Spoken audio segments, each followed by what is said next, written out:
फिर तो वह बठिंडा जेल दे विच बंद है। फिर तो बड़ा मंदभागा, साडे सूबे वास्ते भी बड़ा मंदभागा, क्योंकि असीं बार-बार ये कह रहे हैं असीं जेलों 'च बड़ा सुधार लिआंदा। पुलिस वाले ने किसी नूं हैक कीता, किसी ने किसी नूं कीता है, अपनी गेम खेडी जाते हैं, एक दूजे नूं मराई जाते हैं ते बाकी भी जो गलत काम है होई जाते हैं। ਪਹਿਲਾਂ ਤਾਂ ਕਤਲ ਹੁੰਦੇ ਆ, ਫਿਰ ਲਾਈਵ ਹੁੰਦੇ ਆ, ਫੋਨਾਂ ਦਾ ਸਵਾਲ ਸੀ, ਸਿਮ ਦਾ ਸਵਾਲ ਸੀਗਾ। ਦੂਜੀ ਹੁਣ ਇੰਟਰਵਿਊ ਦਾ ਸਿਲਸਿਲਾ ਵੀ ਸ਼ੁਰੂ ਹੋ ਗਿਆ ਕਿ ਇਹਦਾ ਮਤਲਬ ਜੇਲਾਂ ਫਿਰ ਜਿਹੜੀਆਂ ਨੇ ਉਹ ਗੈਂਗਸਟਰਸ ਦੇ ਲਈ ਇੱਕ ਸੇਫ ਸੁਰੱਖਿਅਤ ਜ਼ੋਨ ਬਣ ਗਈਆਂ ਨੇ। ਇਹਦੇ 'ਚ ਅਫਸਰਾਂ ਦੀ ਇਨਵੋਲਵਮੈਂਟ ਤਾਂ ਹੈਗੀ ਹੈ। ਇਹ ਇੰਟਰਵਿਊ ਹੋਇਆ ਕਿਵੇਂ? 1 ਘੰਟਾ ਇੱਕ ਬੰਦਾ ਫੋਨ ਯੂਜ਼ ਕਰ ਰਿਹਾ, ਉਹਦਾ ਡਾਟਾ ਯੂਜ਼ ਹੋ ਰਿਹਾ, ਉਹ ਅਲਰਟ ਨਹੀਂ ਹੋਈਆਂ। ਬੜੀ ਅਜੀਬ ਜੀ ਗੱਲ ਹੈ। ਪ੍ਰਕਾਸ਼ ਸਿੰਘ ਬਾਦਲ ਮੁੱਖ ਮੰਤਰੀ ਥੋੜੇ ਟਾਈਮ ਲਈ ਬਣਦਾ ਸੀ ਤੇ ਉਦੋਂ ਛੋਟੇ ਸੀ। ਸਭ ਤੋਂ ਪਹਿਲਾਂ ਜਿਹੜੇ ਪੰਜਾਬ 'ਚ ਜਿਹੜੇ ਝੂਠੇ ਮੁਕਾਬਲੇ ਹੋਏ ਇਹ ਪ੍ਰਕਾਸ਼ ਸਿੰਘ ਬਾਦਲ ਨੇ ਕਰਾਏ। ਸੁਮੇਧ ਸਿੰਘ ਸਾਨੀ ਤੁਹਾਡੇ ਕੋਲ ਤੁਰਿਆ ਫਿਰਦਾ, ਜੇ ਇਹੋ ਜਿਹਾ ਬੰਦਾ ਡੀਜੀਪੀ ਲੱਗੂਗਾ ਤਾਂ ਪੁਲਿਸ ਕਿਹੋ ਜਿਹੀ ਹੋਏਗੀ? ਤੁਸੀਂ ਜੇ ਪੰਜਾਬ ਜੇਲ੍ਹਾਂ ਦੇ ਹਾਲਾਤ ਦੇਖੋ, ਪੰਜਾਬ ਤੋਂ ਜੇਲ੍ਹ ਦੇ ਵਿੱਚ ਤੁਹਾਨੂੰ ਹਰ ਤਰ੍ਹਾਂ ਦਾ ਨਸ਼ਾ ਮਿਲਦਾ, ਉੱਥੇ ਹਰ ਤਰ੍ਹਾਂ ਦੀ ਗੈਂਗਸਟਰ ਨੂੰ ਸਹੂਲਤਾਂ ਮਿਲ ਰਹੀਆਂ। ਇਹ ਤਾਂ ਜੀ ਪ੍ਰਸ਼ਾਸਨ ਨੂੰ ਸੋਚਣਾ ਚਾਹੀਦਾ, ਪੋਲੀਟੀਕਲ ਵਿਲ ਹੋਣੀ ਚਾਹੀਦੀ ਹੈ। ਅੱਜ ਦੀ ਡੇਟ 'ਚ ਵੀ ਇੱਕ ਸਾਡਾ ਮੈਂਬਰ ਪਾਰਲੀਮੈਂਟ ਓਪਨ ਥ੍ਰੈਟ ਕਰਦਾ ਵੀ ਮੁਕਾਬਲਾ ਬਣਨਾ ਕੋਈ ਵੱਡੀ ਗੱਲ ਨਹੀਂ ਹੈ। ਇੱਥੇ 1 ਮਿੰਟ ਲੱਗਦਾ ਮੁਕਾਬਲਾ ਕਰਾਉਣ ਨੂੰ। ਏਜੰਸੀਜ਼ ਕਿੱਥੇ ਸੀਗੀਆਂ ਵੀ 1 ਘੰਟੇ ਤੋਂ ਫੋਨ ਚੱਲ ਰਿਹਾ, ਉਹ ਫਿਰ ਸੌਂ ਗਈਆਂ ਹੋਣਗੀਆਂ ਇਹ ਚੀਜ਼ਾਂ ਦੇਖ ਕੇ। ਸਾਡੀ ਚੁਣੀ ਹੋਈ ਸਰਕਾਰ ਦਾ ਕੰਮ ਕੀ ਹੈ? ਅਫਸਰਸ਼ਾਹੀ ਦੇ ਉੱਤੇ ਕੰਟਰੋਲ ਕਰਨਾ, ਅਫਸਰਸ਼ਾਹੀ ਦੇ ਉੱਤੇ ਨਿਗਾਹ ਰੱਖਣੀ। ਜੇ ਕਿਸੇ ਨੇ ਰੱਖਿਆ, ਕਿਸੇ ਅਫਸਰ ਨੇ ਰੱਖਿਆ, ਕਿਸੇ ਪੋਲੀਟੀਕਲ ਬੰਦੇ ਨੇ ਰੱਖਿਆ, ਉਹਨੂੰ ਕਚਹਿਰੀ 'ਚ ਲਿਆਓ। ਸਤਿ ਸ਼੍ਰੀ ਅਕਾਲ। ਰੋਜ਼ਾਨਾ ਸਪੋਕਸਮੈਨ ਵੇਖ ਰਹੇ ਸਾਰੇ ਦਰਸ਼ਕਾਂ ਦਾ ਸਪੋਕਸਮੈਨ ਡਿਬੇਟ 'ਚ ਨਵਜੋਤ ਸਿੰਘ ਢਾਲੀਵਾਲ ਵੱਲੋਂ ਸਵਾਗਤ ਹੈ। ਅੱਜ ਦੀ ਇਸ ਚਰਚਾ ਦਾ ਜਿਹੜਾ ਵਿਸ਼ਾ ਬਹੁਤ ਅਹਿਮ ਹੈ, ਬਹੁਤ ਜ਼ਰੂਰੀ ਹੈ ਔਰ ਹੋ ਸਕਦਾ ਹੈ ਕਿ ਇਹ ਚਰਚਾ ਤੁਹਾਡੇ ਲਈ ਕਾਫੀ ਲਾਹੇਵੰਦ ਵੀ ਹੋਵੇ, ਇੱਕ ਜਾਣਕਾਰੀ ਭਰਪੂਰ ਵੀ ਹੋਵੇ, ਕਿਉਂਕਿ ਸਵਾਲ ਵੱਡਾ ਜਿਹੜੀਆਂ ਜੇਲ੍ਹਾਂ ਨੇ, ਜੇਲ੍ਹਾਂ ਜਿਵੇਂ ਸਾਡੇ ਮਨ ਦੇ ਵਿੱਚ ਘੜੀਆਂ ਗਈਆਂ ਨੇ, ਉਹਨਾਂ ਦੀ ਤਸਵੀਰ ਜਿਹੜੀ ਸਾਡੇ ਸਾਹਮਣੇ ਪੇਸ਼ ਕੀਤੀ ਜਾਂਦੀ ਹੈ ਉਹ ਕੀ ਹੈ ਤੇ ਜੇਲ੍ਹਾਂ ਹੁੰਦੀਆਂ ਕੀ ਨੇ ਤੇ ਉਹਨਾਂ ਦੀ ਭੂਮਿਕਾ ਕੀ ਹੁੰਦੀ ਹੈ ਤੇ ਬਣ ਕੀ ਗਈ ਹੈ। ਅਕਸਰ ਜੇਲ੍ਹਾਂ ਦੇ ਬਾਹਰ ਸੁਧਾਰ ਘਰ ਲਿਖਿਆ ਹੁੰਦਾ, ਬੇਸਿਕਲੀ ਉਹ ਸੁਧਾਰ ਘਰ ਹੁੰਦੀਆਂ ਨੇ। ਕਿਸੇ ਬੰਦੇ ਨੇ ਕੋਈ ਕ੍ਰਾਈਮ ਕੀਤਾ, ਕੋਈ ਗਲਤ ਕੰਮ ਕੀਤਾ, ਉਹ ਕੋਰਟ ਟ੍ਰਾਇਲ ਤੋਂ ਬਾਅਦ ਜੇਲ੍ਹ ਦੇ ਵਿੱਚ ਜਾਂਦਾ ਹੈ, ਉੱਥੇ ਉਸ ਨੂੰ ਅਹਿਸਾਸ ਹੋ ਸਕੇ ਕਿ ਉਹਨੇ ਗਲਤ ਕੰਮ ਕੀਤਾ, ਇਸ ਕਰਕੇ ਉਹਨੂੰ ਸਮਾਜ ਤੋਂ ਦੂਰ ਰੱਖਿਆ ਜਾਂਦਾ ਤਾਂ ਉਹ ਸੁਧਰ ਜਾਵੇ। ਸਵਾਲ ਇਹ ਖੜਾ ਹੁੰਦਾ ਹੈ ਜੋ ਆਏ ਦਿਨ ਗੈਂਗਸਟਰਸ ਦੀਆਂ ਜਿਹੜੀਆਂ ਗਤੀਵਿਧੀਆਂ ਨੇ ਉਹ ਜੇਲ੍ਹਾਂ ਦੇ ਅੰਦਰੋਂ ਜੋ ਸਾਹਮਣੇ ਆ ਰਹੀਆਂ ਨੇ, ਉਸ ਤੋਂ ਬਾਅਦ ਸਵਾਲ ਪੈਦਾ ਹੁੰਦਾ ਹੈ ਕਿ ਜੇਲ੍ਹਾਂ ਸੁਧਾਰ ਘਰ ਨੇ ਜਾਂ ਪਨਾਹਗਾਰ ਬਣ ਗਈਆਂ ਨੇ, ਪਨਾਹ ਘਰ ਬਣ ਗਈਆਂ ਨੇ, ਕੀ ਇਹ ਸੁਰੱਖਿਅਤ ਘਰ ਬਣ ਗਈਆਂ ਨੇ? ਜੇਲ੍ਹਾਂ ਸੁਧਾਰ ਘਰ ਨਾ ਹੋ ਕੇ ਸੇਫ ਘਰ ਬਣ ਗਈਆਂ ਨੇ ਕਿ ਉੱਥੋਂ ਉਹ ਸਾਰੀਆਂ ਵਾਰਦਾਤ ਨੂੰ ਅੰਜਾਮ ਦਿੰਦੇ ਨੇ? ਗੱਲ ਇਹ ਹੈ ਕਿ ਇਸ ਚਰਚਾ ਨੂੰ ਸ਼ੁਰੂ ਕਰਨ ਦੇ ਲਈ ਜਿਹੜੀ ਬੁਨਿਆਦ ਹੈ ਉਹ ਇਹ ਹੈ ਕਿ ਅਸੀਂ ਬਹੁਤ ਸਾਰੇ ਕੰਮਾਂ ਦੇ ਵਿੱਚ ਆਪਣੀ ਸੰਵੇਦਨਸ਼ੀਲਤਾ ਵਿਖਾਉਣੀ ਹੁੰਦੀ ਹੈ, ਆਪਣੀ ਵੇਦਨਾ ਦਿਖਾਉਣੀ ਹੁੰਦੀ ਹੈ। ਬਹੁਤ ਸਾਰੇ ਪੇਸ਼ੇ ਅਜਿਹੇ ਹੁੰਦੇ ਆ ਜਿਹੜੇ ਸਿੱਧੇ ਸਮਾਜ ਦੇ ਨਾਲ ਜ਼ਿੰਮੇਵਾਰਾਨਾ ਤੌਰ ਤੇ ਉੱਤੇ ਜੁੜੇ ਹੋਏ ਹੁੰਦੇ ਆ। ਉਹ ਚਾਹੇ ਵਕਾਲਤ ਹੈ, ਚਾਹੇ ਉਹ ਜਰਨਲਿਜ਼ਮ ਹੈ, ਉਹਦੇ ਵਿੱਚੋਂ ਅਸੀਂ ਵੀ ਹਾਂ। ਹੋ ਸਕਦਾ ਹੈ ਕਿ ਅਜਿਹੇ ਜ਼ਿੰਮੇਵਾਰਾਨਾ ਪੇਸ਼ੇ ਦੇ ਵਿੱਚ ਪਏ ਲੋਕ, ਮੇਰੇ ਵਰਗੇ ਵੀ ਬਹੁਤ ਸਾਰੇ, ਆਪਣੀ ਜ਼ਿੰਮੇਵਾਰੀ ਤੋਂ ਥਿੜਕੇ ਹੋਏ ਹੋਣਗੇ, ਥਿਰਕ ਜਾਂਦੇ ਹੋਣਗੇ, ਪਰ ਗੱਲ ਇਹ ਹੈ ਕਿ ਅਸੀਂ ਜ਼ਿੰਮੇਵਾਰੀ ਤੋਂ ਥਿਰਕੀਏ ਨਾ।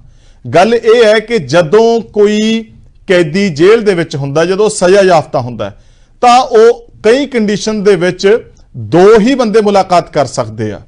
ਮਾਪੇ ਕਰ ਸਕਦੇ ਆ, ਜਾਂ ਬਲੱਡ ਰਿਲੇਸ਼ਨ ਦੇ ਵਿੱਚ ਬੰਦੇ ਕਰ ਸਕਦੇ ਆ, ਜਾਂ ਉਹਨਾਂ ਦਾ ਵਕੀਲ ਕਰ ਸਕਦਾ ਹੈ। ਪਰ ਉਸ ਤੋਂ ਬਾਅਦ ਜਿਹੜੀਆਂ ਹੋਰ ਮੁਲਾਕਾਤਾਂ ਹੁੰਦੀਆਂ ਨੇ, ਕੀ ਉਹ ਕਾਨੂੰਨਨ ਤੌਰ ਤੇ ਠੀਕ ਹੈ, ਚਾਹੇ ਪੱਤਰਕਾਰਾਂ ਨਾਲ ਹੁੰਦੀਆਂ ਨੇ, ਚਾਹੇ ਕਿਸੇ ਹੋਰ ਨਾਲ ਹੁੰਦੀਆਂ ਨੇ।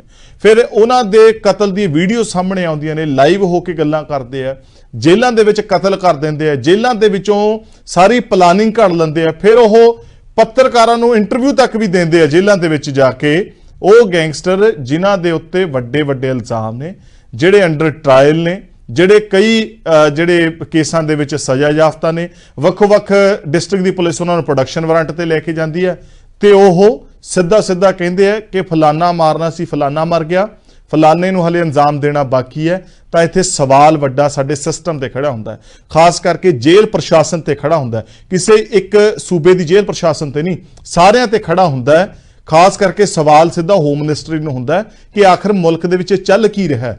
ਹੁਣ ਤਾਂ ਉੱਥੋਂ ਲਾਈਵ ਇੰਟਰਵਿਊਜ਼ ਹੋਣ ਲੱਗ ਪਈਆਂ ਨੇ। ਆਖਰ ਮੁਲਕ ਕਿੱਧਰ ਨੂੰ ਜਾ ਰਿਹਾ ਹੈ, ਕਿਹੜੀ ਤਰੱਕੀ ਦੀ ਅਸੀਂ ਗੱਲਾਂ ਕਰਦੇ ਹਾਂ। ਲੋਕ ਘਰਾਂ 'ਚ ਮਹਿਫੂਜ਼ ਨੇ, ਜਿਹੜੇ ਗੈਂਗਸਟਰ ਨੇ ਖੁੱਲੇ ਸਮਾਜ 'ਚ ਮਹਿਫੂਜ਼ ਨੇ, ਜਾਂ ਫਿਰ ਉੱਥੇ ਮਹਿਫੂਜ਼ ਨੇ। ਜੇ ਉੱਥੇ ਮਹਿਫੂਜ਼ ਨੇ ਇਹਦਾ ਮਤਲਬ ਸਿਸਟਮ ਹੀ ਇਹਨਾਂ ਨੂੰ ਸ਼ਹਿ ਦੇ ਰਿਹਾ। ਅੱਜ ਇਹ ਚਰਚਾ ਜਿਹੜੀ ਹੈ ਇਸ ਵਿਸ਼ੇ ਤੇ ਕਰਾਂਗੇ।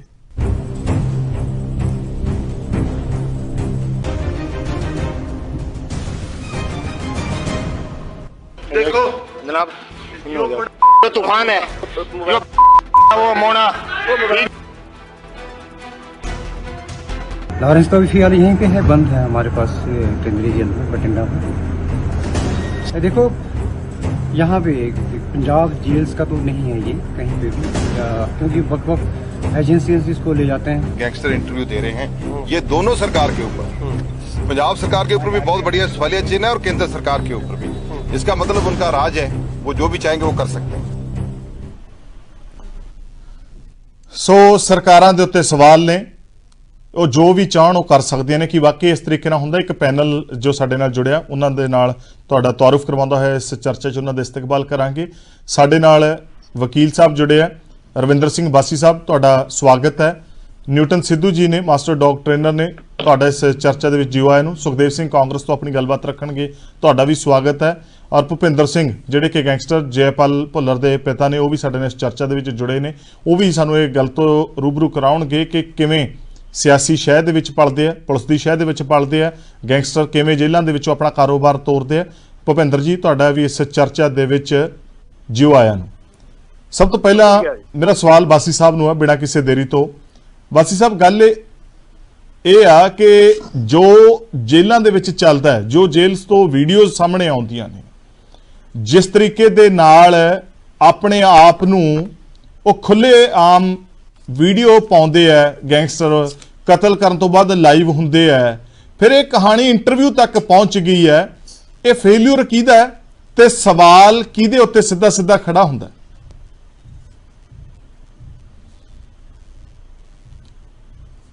ਬਾਸੀ ਸਾਹਿਬ ਤੱਕ ਮੇਰੀ ਆਵਾਜ਼ ਨਹੀਂ ਪਹੁੰਚੀ। ਮੈਂ ਇਹੀ ਸਵਾਲ ਸੁਖਦੇਵ ਜੀ ਨੂੰ ਪੁੱਛਣਾ ਚਾਹੁੰਦਾ। ਸੁਖਦੇਵ ਜੀ, ਕੌਣ ਜ਼ਿੰਮੇਵਾਰ ਹੈ ਇਸ ਲਈ? ਦੇਖੋ, ਗੱਲ ਇਹ ਹੈ ਜੀ, ਜ਼ਿੰਮੇਵਾਰ ਤਾਂ ਫਿਰ ਸਿੱਧੇ ਤੇ ਸਿੱਧੀਆਂ ਸਰਕਾਰਾਂ ਹੀ ਹੁੰਦੀਆਂ। ਕੋਈ ਵੀ ਸਰਕਾਰ ਹੋਵੇ, ਮੈਂ ਹੁਣ ਕਿਸੇ ਇੱਕ ਪਾਰਟਿਕੂਲਰ ਸਰਕਾਰ ਦੀ ਗੱਲ, ਜਿਸ ਸਰਕਾਰ ਦੇ ਵਿੱਚ ਇਸ ਕਿਸਮ ਦਾ ਇਹ ਵਰਤਾਰਾ ਚੱਲ ਰਿਹਾ ਹੈ ਜੋ ਆਪਾਂ ਦੇਖ ਰਹੇ ਹਾਂ, ਮੇਰੇ ਖਿਆਲ ਦੇ ਵਿੱਚ ਜੋ ਉਹ ਇੱਕ ਇੰਟਰਵਿਊ ਲਾਰੈਂਸ ਦੀ ਬੜੀ 1 ਘੰਟੇ ਦੀ ਬੜੇ ਵੱਡੇ ਤੌਰ ਤੇ ਆਪਾਂ ਚਲਾਈ ਹੈ, ਮੇਰੇ ਖਿਆਲ ਦੇ ਵਿੱਚ ਜਿਵੇਂ ਉਹ ਕਹਿ ਰਹੇ ਵੀ ਜੇਲ੍ਹ ਚੋਂ ਹੈ, ਫਿਰ ਤਾਂ ਉਹ ਬਠਿੰਡਾ ਜੇਲ੍ਹ ਦੇ ਵਿੱਚ ਬੰਦ ਹੈ। ਫਿਰ ਤਾਂ ਬੜਾ ਮੰਦਭਾਗਾ, ਸਾਡੇ ਸੂਬੇ ਵਾਸਤੇ ਵੀ ਬੜਾ ਮੰਦਭਾਗਾ, ਕਿਉਂਕਿ ਅਸੀਂ ਬਾਰ-ਬਾਰ ਇਹ ਕਹਿ ਰਹੇ ਹਾਂ ਅਸੀਂ ਜੇਲ੍ਹਾਂ 'ਚ ਬੜਾ ਸੁਧਾਰ ਲਿਆਂਦਾ ਵੀ ਅਸੀਂ ਤਾਂ ਜੀ ਦੇਖੋ ਪਿਛਲੇ ਸਮਿਆਂ ਦੇ ਵਾਲਿਆਂ ਦੇ ਕੰਡੇ ਚੁਗ ਰਹੇ ਹਾਂ। ਦੇਖੋ, ਗੱਲ ਇਹ ਹੈ, ਇਹ ਕਹਿ ਕੇ ਖੜਾ ਨਹੀਂ ਛੁੱਟਣਾ ਕਿਸੇ ਵੀ ਸਰਕਾਰ ਦਾ, ਚਾਹੇ ਉਹ ਸਾਡੇ ਸਮੇਂ 'ਚ ਹੋਵੇ, ਚਾਹੇ ਸੈਂਟਰ ਗਵਰਨਮੈਂਟ ਦਾ ਹੋਵੇ, ਚਾਹੇ ਸਟੇਟ ਗਵਰਨਮੈਂਟ ਦਾ ਹੋਵੇ। ਕੋਈ ਵੀ ਇੰਸੀਡੈਂਟ ਹੁੰਦਾ ਉਹ ਤੋਂ ਇਹ ਕਹਿ ਕੇ ਆਪਾਂ ਖੜਾ ਨਹੀਂ ਛੜਾ ਸਕਦੇ ਹੁੰਦੇ ਵੀ ਇਹ ਪਿਛਲਿਆਂ ਦਾ ਕੰਮ ਸੀ, ਅਗਲਿਆਂ ਦਾ ਕੰਮ ਹੈ, ਕੰਡੇ ਕੋਈ ਹੋਰ ਬੀਜ ਗਿਆ, ਮੈਂ ਚੁਗ ਰਿਹਾ। ਦੇਖੋ ਆਪਾਂ ਗੋਇੰਦਵਾਲ ਸਾਹਿਬ ਜੇਲ੍ਹ ਦੇਖ ਲਈਏ। ਗੋਇੰਦਵਾਲ ਸਾਹਿਬ ਜੇਲ੍ਹ ਦੇ ਵਿੱਚੋਂ ਉੱਥੋਂ ਦਾ ਜਿਹੜਾ ਜੇਲ੍ਹ ਪ੍ਰਸ਼ਾਸਨ ਆ, ਉਹ 4 ਮਹੀਨੇ ਪਹਿਲਾਂ ਲਿਖ ਦਿੰਦਾ ਦਸੰਬਰ ਦੇ ਵਿੱਚ ਵੀ ਆਹ 7 ਬੰਦੇ ਨੇ, ਇਹ 7 ਬੰਦਿਆਂ ਨੂੰ ਇੱਥੋਂ ਸ਼ਿਫਟ ਕਰ ਦਿਓ। ਉਹ ਜੇਲ੍ਹਾਂ ਵੀ ਦੱਸਦੇ ਆ ਵੀ ਆਹ ਹਾਈ ਸਿਕਿਉਰਿਟੀ ਜੇਲ੍ਹਾਂ ਨੇ, ਇੱਥੋਂ ਸ਼ਿਫਟ ਕਰ ਦਿਓ। ਸਾਡਾ ADGP ਜਾਂ ਸਾਡਾ ਹੋਮ ਮਿਨਿਸਟਰ ਜਿਹੜਾ ਜੋ CME ਹੈ, ਕੋਈ ਉਹਤੇ ਐਕਸ਼ਨ ਨਹੀਂ ਲੈਂਦੇ। ਉਸ ਤੋਂ ਬਾਅਦ ਉਹ ਕਿੱਡਾ ਵੱਡਾ ਉੱਥੇ ਉਹ ਵਰਤਾਰਾ ਵਾਪਰਦਾ ਹੈ, ਔਰ ਜਿਹੜੇ ਉਹ ਸਬੂਤ ਖਤਮ ਕੀਤੇ ਜਾ ਰਹੇ ਨੇ ਜਿਹੜੇ ਕਿ ਸਿੱਧੂ ਮੂਸੇਵਾਲੇ ਦੇ ਕਤਲ ਨਾਲ ਸੰਬੰਧਿਤ ਹੈ, ਔਰ ਉੱਥੇ ਉਹ ਲੜਦੇ ਆ, ਮਰਦੇ ਆ, ਫਿਰ ਉਸ ਤੋਂ ਬਾਅਦ ਉਹਨਾਂ ਦੀ ਵੀ ਵੀਡੀਓ ਸਾਹਮਣੇ ਆ ਜਾਂਦੀ ਹੈ। ਔਰ ਉਸ ਤੋਂ ਤਾਂ ਮੇਰੇ ਖਿਆਲ ਦੇ ਵਿੱਚ ਅਸੀਂ ਪ੍ਰਸ਼ਾਸਨ ਦੀ ਜਾਂ ਸਰਕਾਰ ਦੀ ਇਦੋਂ ਵੱਡੀ ਨਲਾਇਕੀ ਕੀ ਗਿਣ ਸਕਦੇ ਆ ਵੀ ਪਹਿਲਾਂ ਉੱਥੋਂ ਦਾ ਪ੍ਰਸ਼ਾਸਨ ਜੇ ਚੇਤਨ ਕਰਦਾ ਵੀ ਭਾਈ ਇੱਥੋਂ ਬਦਲ ਦੋ, ਉਹ ਨਹੀਂ ਬਦਲੇ ਜਾਂਦੇ, ਫਿਰ ਉੱਥੇ ਹੋ ਜਾਂਦਾ, ਫਿਰ ਅਸੀਂ ਕਹਿੰਦੇ ਆ ਜੀ ਅਸੀਂ ਐਕਸ਼ਨ ਲੈ ਲਿਆ। ਪਹਿਲਾਂ ਉਹਨਾਂ ਨੂੰ ਅਰੈਸਟ ਕਰਦੇ ਆ ਅਸੀਂ ਉੱਥੋਂ ਦੇ ਅਫਸਰਾਂ ਨੂੰ, ਉਹਨਾਂ ਨੂੰ ਅਗਲੇ ਦਿਨ ਜ਼ਮਾਨਤ ਮਿਲ ਜਾਂਦੀ ਆ, ਫਿਰ ਅਸੀਂ ਕਹਿੰਦੇ ਜੀ ਦੁਬਾਰਾ ਅਰੈਸਟ ਕਰ ਲੈ, ਸੰਗੀਨ ਜੁਰਮ ਤੇ ਅਸੀਂ ਇਲਜ਼ਾਮ ਲਾਤੇ, ਜਾ ਕੇ ਪੁਲਿਸ ਉਹੀ ਜਿਹੜੀ IO ਹੁੰਦੀ ਹੈ, ਜਿਹੜੀ ਉਹ ਇਨਕੁਆਇਰੀ ਕਰ ਰਹੀ ਹੈ, ਉਹ ਕਹਿੰਦੀ ਇਹਨਾਂ ਦੇ ਖਿਲਾਫ ਹੈ ਕੁਝ ਨਹੀਂ, ਫਿਰ ਜ਼ਮਾਨਤ ਮਿਲ ਜਾਂਦੀ ਹੈ। ਮੇਰੇ ਖਿਆਲ ਦੇ ਵਿੱਚ ਜੋ ਅੱਜ ਹੋ ਰਿਹਾ ਹੈ ਇਹ ਸਾਡੀ ਤਾਂ ਸਮਝ ਤੋਂ ਬਾਹਰ ਹੈ, ਬਹੁਤ ਗੰਭੀਰ ਹੈ ਔਰ ਬਹੁਤ ਸਮਝਣ ਦੀ ਜ਼ਰੂਰਤ ਹੈ। ਆ ਸਮਾਜ ਕਿਸ ਦਿਸ਼ਾ ਵੱਲ ਜਾ ਰਿਹਾ ਹੈ? ਜਿਹੜੇ ਲੋਕ ਨੌਕਰੀ ਪੇਸ਼ਾ ਲੋਕ ਹੈ, ਮਿਹਨਤਕਸ਼ ਲੋਕ ਹੈ, ਮਜ਼ਦੂਰੀ ਕਰਨ ਵਾਲੇ ਦਿਹਾੜੀਦਾਰ ਲੋਕ ਹੈ, ਜਿਹੜਾ ਕਿ ਆਰਾਮ ਨਾਲ ਖਾਣਾ, ਚੈਨ ਦੀ ਜ਼ਿੰਦਗੀ ਸੌਣਾ ਪਸੰਦ ਕਰਦੇ ਆ। ਇੱਥੇ ਸਵਾਲ ਮੈਂ ਭੁਪਿੰਦਰ ਜੀ ਨੂੰ ਪੁੱਛਾਂਗਾ, ਜੈਪਾਲ ਭੁੱਲਰ ਦੇ ਪਿਤਾ। ਭੁਪਿੰਦਰ ਜੀ, ਗੱਲ ਇਹ ਆ ਕਿ ਪਹਿਲਾ ਤਾਂ ਸਵਾਲ ਇਹ ਹੈ ਕਿ ਮੁੰਡੇ ਗੈਂਗਸਟਰ ਕਿਉਂ ਬਣਦੇ, ਆਪਾਂ ਪਹਿਲਾਂ ਵੀ ਚਰਚਾ ਕੀਤੀ ਹੈ, ਪਰ ਤੁਸੀਂ ਇਹਦੇ ਤੇ ਵੀ ਥੋੜਾ ਜਿਹਾ ਚਾਨਣਾ ਪਾਇਓ। ਦੂਜੀ ਗੱਲ, ਜਦੋਂ ਗੈਂਗਸਟਰ ਬਣ ਜਾਂਦੇ ਆ ਵੀ ਜਿਹੜੇ ਤਾਂ ਨਾਲ ਮਿਲ ਕੇ ਚੱਲਦੇ ਆ ਸਰਕਾਰਾਂ ਦੇ, ਕੀ ਫਿਰ ਜੇਲ੍ਹਾਂ ਉਹਨਾਂ ਦੇ ਲਈ ਪਨਾਹਗਾਰ ਬਣ ਜਾਂਦੀਆਂ ਨੇ? ਕਿਉਂਕਿ ਪਹਿਲਾਂ ਤਾਂ ਕਤਲ ਹੁੰਦੇ ਆ, ਫਿਰ ਲਾਈਵ ਹੁੰਦੇ ਆ, ਫੋਨਾਂ ਦਾ ਸਵਾਲ ਸੀ, ਸਿਮ ਦਾ ਸਵਾਲ ਸੀਗਾ। ਦੂਜੀ ਹੁਣ ਇੰਟਰਵਿਊ ਦਾ ਸਿਲਸਿਲਾ ਵੀ ਸ਼ੁਰੂ ਹੋ ਗਿਆ ਕਿ ਇਹਦਾ ਮਤਲਬ ਜੇਲ੍ਹਾਂ ਫਿਰ ਜਿਹੜੀਆਂ ਨੇ ਉਹ ਗੈਂਗਸਟਰਸ ਦੇ ਲਈ ਇੱਕ ਸੇਫ ਸੁਰੱਖਿਅਤ ਜ਼ੋਨ ਬਣ ਗਈਆਂ ਨੇ। ਹਾਂਜੀ, ਤੁਸੀਂ ਦੇਖਿਆ ਹੀ ਆ ਜੀ, ਵੱਡੇ ਪੁਲਿਸ ਅਫਸਰਾਂ ਦੀ ਸਾਰੀ, ਮੈਨੂੰ ਤਾਂ ਲੱਗਦਾ ਵੀ ਸਾਰੀ ਉਹਨਾਂ ਦੀ ਸਾਜ਼ਿਸ਼ ਨਾਲ ਹੀ ਇਹ ਸਭ ਕੁਝ ਹੋ ਰਿਹਾ, ਨਹੀਂ ਤੇ ਹੋ ਨਹੀਂ ਸਕਦਾ ਜੀ, ਕਦੀ ਹੋਇਆ ਹੀ ਨਹੀਂ। ਪੁਲਿਸ ਦੇ ਅੱਜ ਤੱਕ ਦੇ ਪਿਛਲੀ ਹਿਸਟਰੀ 'ਚ ਗੱਲਾਂ ਨਹੀਂ ਸੁਣ ਚ ਆਈਆਂ। ਬੜੀ ਚਿੰਤਾ ਦੀ ਤੇ ਹੈਰਾਨੀ ਦੀ ਗੱਲ ਆ ਵੀ ਇਹ ਹੁਣ ਤੇ ਕਿਵੇਂ ਗੱਲ ਕਰ ਸਕਦੇ ਆ ਜਾਂ ਕਿਵੇਂ ਅਕਸਰ ਉਹ ਲੋਕ ਕਰਾਉਂਦੇ ਆ। ਮੈਨੂੰ ਤੇ ਲੱਗਦਾ ਵੀ ਜਿੰਨੇ ਵੀ ਇਹ ਮੁੰਡੇ ਗੈਂਗਸਟਰ ਆ, ਇਹਨਾਂ ਨੂੰ ਕਿਸੇ ਨਾ ਕਿਸੇ ਪੁਲਿਸ ਵਾਲੇ ਨੇ ਕਿਸੇ ਨੂੰ ਹੈਕ ਕੀਤਾ, ਕਿਸੇ ਨੇ ਕਿਸੇ ਨੂੰ ਕੀਤਾ, ਆਪਣੀ ਗੇਮ ਖੇਡੀ ਜਾਂਦੇ ਆ, ਇੱਕ ਦੂਜੇ ਨੂੰ ਮਰਾਈ ਜਾਂਦੇ ਆ ਤੇ ਬਾਕੀ ਵੀ ਜੋ ਗਲਤ ਕੰਮ ਆ ਹੋਈ ਜਾਂਦੇ ਆ। ਤੇ ਕਿਤੇ ਨਾ ਕਿਤੇ ਪੁਲਿਸ ਅਫਸਰਾਂ ਦੀ ਦੂਜੀ ਗੱਲ ਇਹ ਆ ਵੀ ਜਦੋਂ ਦੀ ਆ ਸਰਕਾਰ ਨਵੀਂ ਆਈ ਆ ਜੀ, ਤੇ ਉਹਨਾਂ ਨੇ ਹਰ ਸੰਭਵ ਕੋਸ਼ਿਸ਼ ਕੀਤੀ ਆ ਕਿ ਹਰ ਚੀਜ਼ ਸੁਧਾਰ ਲਿਆ ਜਾਏ, ਕਰਪਸ਼ਨ 'ਚ ਸੁਧਾਰ ਕੀਤਾ ਜਾਵੇ, ਰੋਕਿਆ ਜਾਵੇ। ਪਰ ਇਸ ਗੱਲ ਦਾ ਮੈਨੂੰ ਵੀ ਦਿਮਾਗ ਨੂੰ ਵਾਰ-ਵਾਰ ਆਉਂਦੀ ਸੀ ਗੱਲ ਕਿ ਇਹ ਸਿਸਟਮ ਨੇ ਇਹਨਾਂ ਨੂੰ ਚੱਲਣ ਨਹੀਂ ਦੇਣਾ। ਇਹਨਾਂ ਨੂੰ ਨਹੀਂ ਭੁਪਿੰਦਰ ਜੀ, ਇਸ ਮਸਲੇ 'ਚ ਤੁਸੀਂ ਸਰਕਾਰ ਨੂੰ ਤਾਂ ਬਰੀ ਕਰ ਰਹੇ ਹੋ, ਸਰਕਾਰ ਨੂੰ ਤਾਂ ਕਲੀਨ ਚਿੱਟ ਦੇ ਰਹੇ ਹੋ, ਤੁਸੀਂ ਸਾਰੀ ਗਾਜ ਪੁਲਿਸ ਪ੍ਰਸ਼ਾਸਨ ਦੇ ਉੱਤੇ ਸਿੱਟ ਰਹੇ ਹੋ। ਤੁਸੀਂ ਕਹਿ ਰਹੇ ਹੋ ਕਿ ਵੱਡੇ ਪੁਲਿਸ ਅਫਸਰਾਂ ਦੀ ਸਾਜ਼ਿਸ਼ ਹੈ, ਉਹਨਾਂ ਨੂੰ ਕੀ ਮਿਲੂਗਾ ਜੀ ਸਾਜ਼ਿਸ਼ਾਂ ਕਰਵਾ ਕੇ? ਦੇਖੋ ਜੀ, ਉੱਥੇ ਕੋਈ ਜਿਹੜਾ ਮੰਤਰੀ ਜਾਂ MLA ਦੀ ਡਿਊਟੀ ਤੇ ਨਹੀਂ ਹੈ ਨਾ ਜੇਲ੍ਹ 'ਚ ਪ੍ਰੋਟੈਕਸ਼ਨ ਕਰਨੀ ਜਾਂ ਇਹ ਸਾਰੀਆਂ ਚੀਜ਼ਾਂ ਲੋਕ ਜਿਹੜੀ ਪੁਲਿਸ ਹੀ ਕਰਦੀ ਹੈ ਨਾ, ਪੁਲਿਸ ਦੇ ਅਫਸਰ ਕਰਦੇ, ਉਹਨਾਂ ਦੇ ਹੁਕਮ ਨਾਲ ਚੱਲਦਾ। ਪਰ ਓਪੋਜੀਸ਼ਨ ਪਾਰਟੀਆਂ ਕਹਿੰਦੀਆਂ ਨੇ ਕਿ ਪੋਲੀਟੀਕਲ ਵਿਲ ਚਾਹੀਦੀ ਹੈ, ਅਫਸਰ ਸਿੱਧੇ ਹੋ ਜਾਣਗੇ। ਜਿਹੜੀਆਂ ਪੋਜੀਸ਼ਨ ਕਹਿੰਦੀਆਂ ਨੇ, ਇਹਨਾਂ ਨੇ ਸਾਰਾ ਕੁਝ ਕੀਤਾ ਜੀ। ਇਹ ਸ਼ੁਰੂ ਕਿਵੇਂ ਹੋਇਆ? ਇਹ ਕਾਂਗਰਸ ਤੋਂ ਸ਼ੁਰੂ ਹੋਇਆ, ਫਿਰ ਅਕਾਲੀ ਆ ਗਏ, ਫਿਰ ਕਾਂਗਰਸ ਆ ਗਈ, ਫਿਰ ਉਹ ਅਕਾਲੀ ਆ ਗਏ। ਇਹਨਾਂ ਲੋਕਾਂ ਨੇ, ਦੋਨਾਂ ਪਾਰਟੀਆਂ ਨੇ, ਅਕਾਲੀ ਪਾਰਟੀ ਤੇ ਕਾਂਗਰਸ ਪਾਰਟੀ ਨੇ ਪਿਛਲੇ 25-30 ਸਾਲ ਤੋਂ ਹੀ ਇਹ ਗੇਮ ਸ਼ੁਰੂ ਕੀਤੀ ਹੈ ਜੀ। ਤੇ ਹੁਣ ਤੇ ਇਹ ਨਵੇਂ ਲੋਕ ਆਏ ਆ ਤੇ ਦੂਜੀਆਂ ਦੋਨੇ ਪਾਰਟੀਆਂ ਇਹਨਾਂ ਦੇ ਮਗਰ ਪਈਆਂ ਨੇ। ਜਾਂ ਪਹਿਲੀ ਗੱਲ, ਮੇੜੋ ਮੇੜੀ ਤੋਂ ਇਲਾਵਾ ਕੋਈ ਗੱਲ ਨਹੀਂ ਹੋ ਰਹੀ। ਤੇ ਇਹ ਬੜਾ ਆਮ ਪਾਰਟੀ ਲਈ ਮੁਸ਼ਕਲ ਦਾ ਟਾਈਮ ਆ ਕਿ ਉਹ ਇਹਨੂੰ ਹੈਂਡਲ ਕਿਵੇਂ ਕਰਦੇ ਆ। ਕੀ ਇਹਨਾਂ ਅਫਸਰਾਂ ਚੋਂ ਚੰਗੇ ਅਫਸਰ ਛਾਂਟ ਕੇ ਜਾਂ ਜਿਹੜੇ ਗਲਤ ਕੰਮ ਕਰਦੇ ਆ ਉਹਨਾਂ ਨੂੰ ਸਜ਼ਾ ਦੇ ਸਕਦੇ ਆ? ਪਰ ਭੁਪਿੰਦਰ ਜੀ, ਪੁਲਿਸ ਦਾ ਕੰਮ ਤਾਂ ਕ੍ਰਾਈਮ ਨੂੰ ਖਤਮ ਕਰਨਾ ਹੈ, ਮਾੜੇ ਅਨਸਰਾਂ ਤੇ ਨੱਥ ਪਾਉਣੀ ਹੈ, ਪਰ ਮਿਲੂਗਾ ਕੀ ਪੁਲਿਸ ਨੂੰ? ਤੁਸੀਂ ਕਹਿ ਰਹੇ ਹੋ ਕਿ ਪੁਲਿਸ ਦੀ ਸਾਜ਼ਿਸ਼ ਹੈ, ਉਹਨਾਂ ਨੂੰ ਮਿਲੂਗਾ ਕੀ ਇਸ ਚੀਜ਼ ਤੋਂ? ਵੇਖੋ ਜੀ, ਜਿਹੜੇ ਵੱਡੇ ਪੁਲਿਸ ਅਫਸਰ ਜਿੰਨੇ ਆ, ਪਹਿਲੀ ਗੱਲ ਤੇ ਅਫਸਰਾਂ ਦੀ ਬੜੀ ਵੱਡੀ ਧਾੜ ਪੰਜਾਬ 'ਚ ਲਾਈ ਹੋਈ ਆ ਤੇ ਇਹ 84 ਤੋਂ ਹੀ ਸ਼ੁਰੂ ਹੋ ਗਿਆ ਸੀਗਾ ਜੀ। ਜਿੰਨੀ ਵੱਡੇ ਅਫਸਰਾਂ ਦੀ ਨਫਰੀ ਆ, ਇਹਨੂੰ ਚੌਥਾ ਪੰਜਵਾਂ ਹਿੱਸਾ ਮਤਲਬ ਘੱਟ ਦੀ ਲੋੜ ਆ। ਉਦੋਂ ਹਾਲਾਤਾਂ ਉਹਨਾਂ ਦੇ ਖਰਾਬ ਕਰਕੇ ਤੇ ਅਫਸਰ ਲਾਈ ਗਏ। ਹੁਣ ਉਹ ਅਫਸਰ ਵੇਲੇ ਕੀ ਕਰਨ? ਅਫਸਰਾਂ ਦੀ ਬਹੁਤ ਵੱਡੀ ਧਾੜ ਆ। ਬਾਕੀ 100 ਬੰਦਾ ਹਰ ਅਫਸਰ ਦੇ ਨਾਲ, ਗਨਮੈਨ, ਸਿਕਿਉਰਿਟੀ, ਉਹਦੇ ਘਰ ਲਈ ਬਾਹਰਲੀ ਲਾਇਆ ਹੋਇਆ। ਤੇ ਇਹ ਹੁਣ ਮੈਨੂੰ ਇਹ ਤੇ ਨਹੀਂ ਕਹਿ ਸਕਦੇ, ਪਰ ਜਿਹੜੇ ਅਫਸਰ ਕਿਸੇ ਦੇ ਲਿੰਕ 'ਚ ਆ ਜਾਂ ਵੱਡੇ ਅਫਸਰ ਤੋਂ ਬਗੈਰ ਥੱਲੇ ਵਾਲੀ ਪੁਲਿਸ ਕੁਝ ਨਹੀਂ ਕਰ ਸਕਦੀ। ਮੈਂ ਤੇ ਛੋਟੀ ਪੁਲਿਸ। ਠੀਕ ਹੈ, ਮੈਂ ਤੁਹਾਡਾ ਜਿਹੜਾ ਸਵਾਲ ਹੈ, ਜਿਹੜਾ ਤੁਹਾਡਾ ਸੰਸਾ ਹੈ, ਖਦਸ਼ਾ ਹੈ, ਜਿਹੜੇ ਸਾਡੇ ਨਾਲ ਵਕੀਲ ਇਸ ਪੈਨਲ 'ਚ ਜੁੜੇ ਰਵਿੰਦਰ ਸਿੰਘ ਬਾਸੀ ਸਾਹਿਬ, ਉਹਨਾਂ ਤੋਂ ਪੁੱਛੂੰਗਾ। ਬਾਸੀ ਸਾਹਿਬ, ਇਹ ਖਦਸ਼ਾ ਜਿਹੜਾ ਭੁਪਿੰਦਰ ਹੋਰਾਂ ਦਾ, ਇਹ ਜਾਇਜ਼ ਹੈ ਕਿ ਪੁਲਿਸ ਅਫਸਰਾਂ ਦੀ ਸਾਜ਼ਿਸ਼ ਹੈ ਸਿਰਫ ਇਹ, ਕਿ ਪੁਲਿਸ ਅਫਸਰਾਂ ਦੇ ਸ਼ਹਿ ਤੇ ਇਹ ਸਾਰਾ ਕੰਮ ਹੋ ਰਿਹਾ? ਦੇਖੋ, ਜਿਹੜੀ ਗੱਲ ਆਪਣੇ ਇੱਕ ਜਿਹੜੀ ਇੰਟਰਵਿਊ ਦੀ ਤੁਸੀਂ ਗੱਲ ਕਰ ਰਹੇ ਹੋ ਤੇ ਇਹਦੇ 'ਚ ਅਫਸਰਾਂ ਦੀ ਇਨਵੋਲਵਮੈਂਟ ਤਾਂ ਹੈਗੀ ਜੀ, ਪਹਿਲੀ ਗੱਲ।